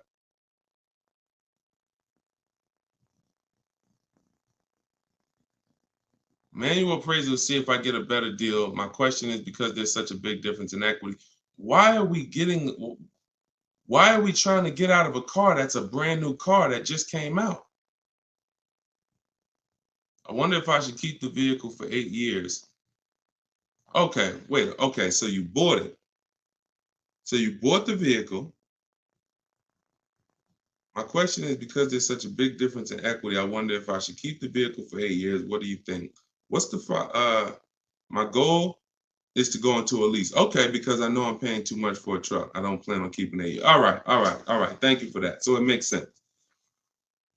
Bought a car, should be leasing, paying too much for it because you bought it. $40-something thousand Mazda CX-5. You owe $36,000 on it. All right. Now that makes sense. Because I always tell people, if you've had a car for a couple years and you're thinking, some people say, Deshone, I know I'm not an 8-year person. I'm breaking the 8-year rule. Should I go into a lease now? And my answer to them is always yes, because there's no benefit in you waiting. There's no benefit in you waiting to, pay off the car and then go lease. But this is a case where this vehicle is extremely new. And then you realize, okay, I shouldn't have bought it. I should have leased it. So what you're at the mercy at right now is the equity position, because y'all know what this means, right? Depreciation. This is your vehicle right now. So the minute you drove off the lot, you lost 20%. So if that vehicle was a market value of $40,000 and then you drove off the lot, you lost, now it's worth 34. Now it's worth 38, whatever it's worth. The point is, you lost a huge amount of value. So you're trying to, that's the biggest value that you can lose in a vehicle. Is a brand new vehicle. A year later, it's worth 20% less. So trying to replace it in that time is going to be extremely hard. Now, what I would tell you is, you didn't overpay. You just purchased your car. And you might have overpaid too. I'm not going to say you didn't overpay. So the key is, you could put your deal on the right. You could have a wrong structure for your life, which is you purchased when you should have leased, and you could overpay. Now, what we need to do is see what can we do at this particular point. You can only see where's your break even, or do you want to transfer with negative equity, or do you want to wait until you're at a break even and then transfer into a lease? The soon as you could do that, the better. And I'm gonna tell you something. I had a close friend of mine. He's actually a business partner of mine, and he came into the system and he learned my system, and he had a Kia Telluride. Wasn't going to use it, but we're doing some business together. He's a banker, and we're about to build this banking application. So it happens his Kia Telluride gets totaled. His wife has an accident. His Kia Telluride gets totaled. He didn't know about leasing either. He didn't know about the 8-year rule either. So he said, Deshone, so I'm gonna use this bidding system that you create. I'm gonna use the system, because why not? But what I found is, I'm not an 8-year person, so I'm gonna go for a lease. I said, okay. Getting the same vehicle, Kia Telluride. Hits me last week. We go out to dinner. He's like, so I'm picking up my Telluride, and then we'll go out to dinner afterwards. He said, I got him under $500 a month. It was like $479 on a Kia Telluride that I was just paying $800 for a month. I said, well, congratulations, man. He said, man, listen, it's just deal structure. So he's driving the same vehicle. In fact, he got a brand new one. And that's the revelation that most people are going to make. And that's really the big revelation, because the amount of money you're going to save is just going to be amazing. But you have to see at this point now, when does that make sense? Because I just bought this vehicle. It lost a ton of value naturally, because that's what it does. Depreciation has set in. I would do my equity assessment and keep doing it. Do it probably once every 6 months, once every year, and see you're paying $623 a month for it. Yeah. You could lease that same vehicle. I mean, think about this. And I'm just telling you so you can have a target. If you go right now and you transfer, okay, so let's just say a phenomenal offer on that because, you know, Tiffany got a Mazda. She got a Mazda. Now, she didn't lease it, she bought it, but she got $6,000 off the vehicle, $6,500. Let's just say that $43,000 vehicle, let's just say she could lease that for like, you know, $425 a month. We don't know what her best offer would have been if she leased it. But if it's $4 something a month, then you overpaid because deal structure. And, you know, if you put money down, that's more money that you overpaid. So you have to now have a goal and say, all right, this is a correction of a mistake. If the damage is done, just understand that the damage is done. Wrong deal structure it's done. So all you can do from here is say, all right, I know what my next goal is. I'm going to move from this vehicle to my next vehicle in a lease, and I'm going to do it when it financially makes sense to do. That's all you could do. It's a purchase. You didn't necessarily say, you're not paying $623 because you necessarily got a bad deal. You're paying $623 because you bought a brand new car. So you should just focus on, all right, do your equity assessment every 6 months, enjoy the car. It's not going to be forever. Hopefully in the next 12 months, 18 months, the equity position levels out where you can make a move from the car. And if you put a little money down, it'll help you. But think about that. Think about this, y'all. Real scenario. And we're not, and look, your story is going to help you if you follow this plan, but it's also going to help people who are going to be in your situation and who can avoid it. Because really, you probably, in order to get $623 a month, you either got a long loan, maybe 6-year loan, put a little money down. But what are we talking about? When you can replace that car, we're not talking about you getting any of that back because you're not going to get it back. If we could break even right now, that would be a blessing because you can move freely. So we're just praying to get to a point where you could break even, which means whatever money you put down, gone. Whatever the $600 something you're escaping to go into the lower lease payment, gone. So this is why I'm telling you guys, if you're not keeping your cars 8 years, you should only be shopping for great lease deals. It's impossible to get a great deal if you purchase a car, but you should have leased. Impossible.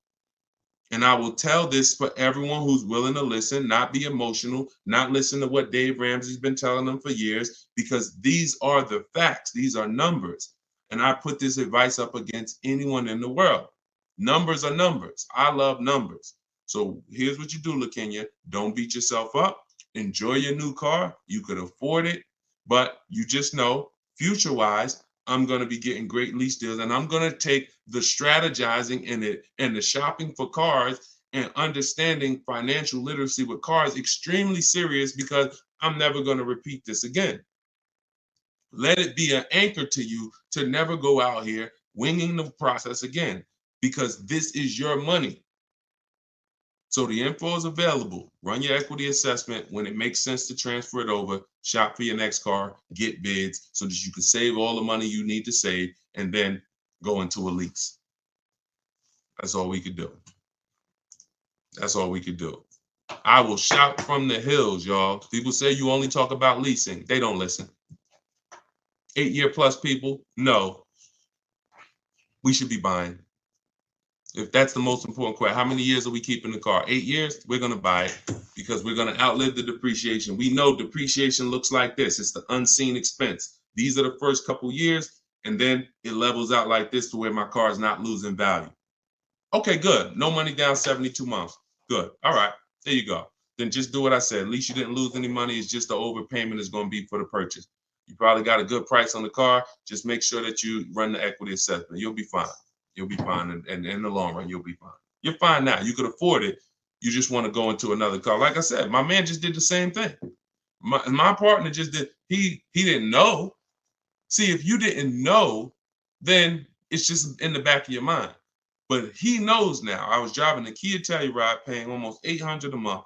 Now I'm in the same Kia Telluride paying under 500. Under 500. My payment is 479 or whatever it was. Same exact car. There's people pulling up next to him in the same car, but because they were told purchase your cars, don't lease, they're paying $300-400 more per month than he is.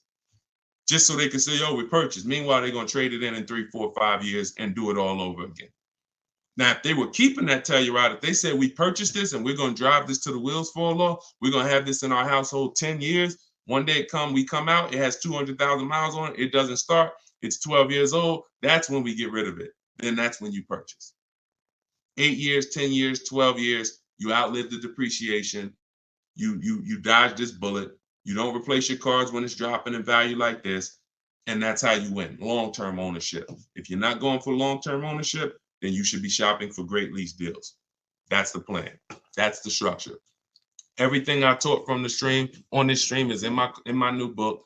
It's called Cars from Home: 7 Steps to Saving Time, Money, and Avoiding Dealerships. It's not just the science of deal structure and proper deal structure. It's the science of car shopping from home and making dealers and banks bid for your business instead of negotiating. So all of you if you don't like negotiating, if you don't like not understanding car deals, you will love this because it's going to work and empower you. You become the prize. People should be trying to win your business. You shouldn't be in one dealership or two dealerships trying to talk them into selling you a car and doing you the honor of selling you a car. You should be sitting at home and letting banks and dealers come to you and win your business. We're the prize in this. So our strategies and our systems reflect that. We are the prize. And the 20% of dealers and the 20% of banks that do the best deals, they don't mind competing. They don't mind showing us that, yes, you are the prize. And here's what I'm going to do for you. I'm going to beat all my competition's prices just to show you that I really do want your business. Thank you. Those are the people we do business with. So that's all in my book. You can get your copy for 75% off. It's normally $97, but you can get yours in my TikTok bio and in my Instagram bio. Just click that link and click the button that says get my new book 75% off, and you can get it for $24. But if you've been to the website and that timer started running, then when you go back, the price will be $97. It's on you to decide if, listen, I need this information. If I missed the $24 deal, I'm taking the $97. I need this information because this information will net you thousands of dollars on your first transaction. You saw what it did for Tiffany, $6,500 off her first car using the book. So get it in my bio or in the link. We put a comment in the Facebook section, in the Facebook and YouTube comments, deshonsbook.com. And if you're watching us on TV, of course, you can use your mobile phone. You can scan that QR code. And for all of you who want to attend my free masterclass, it's called Everything You're Doing Wrong, Buying, Selling, and Leasing Cars.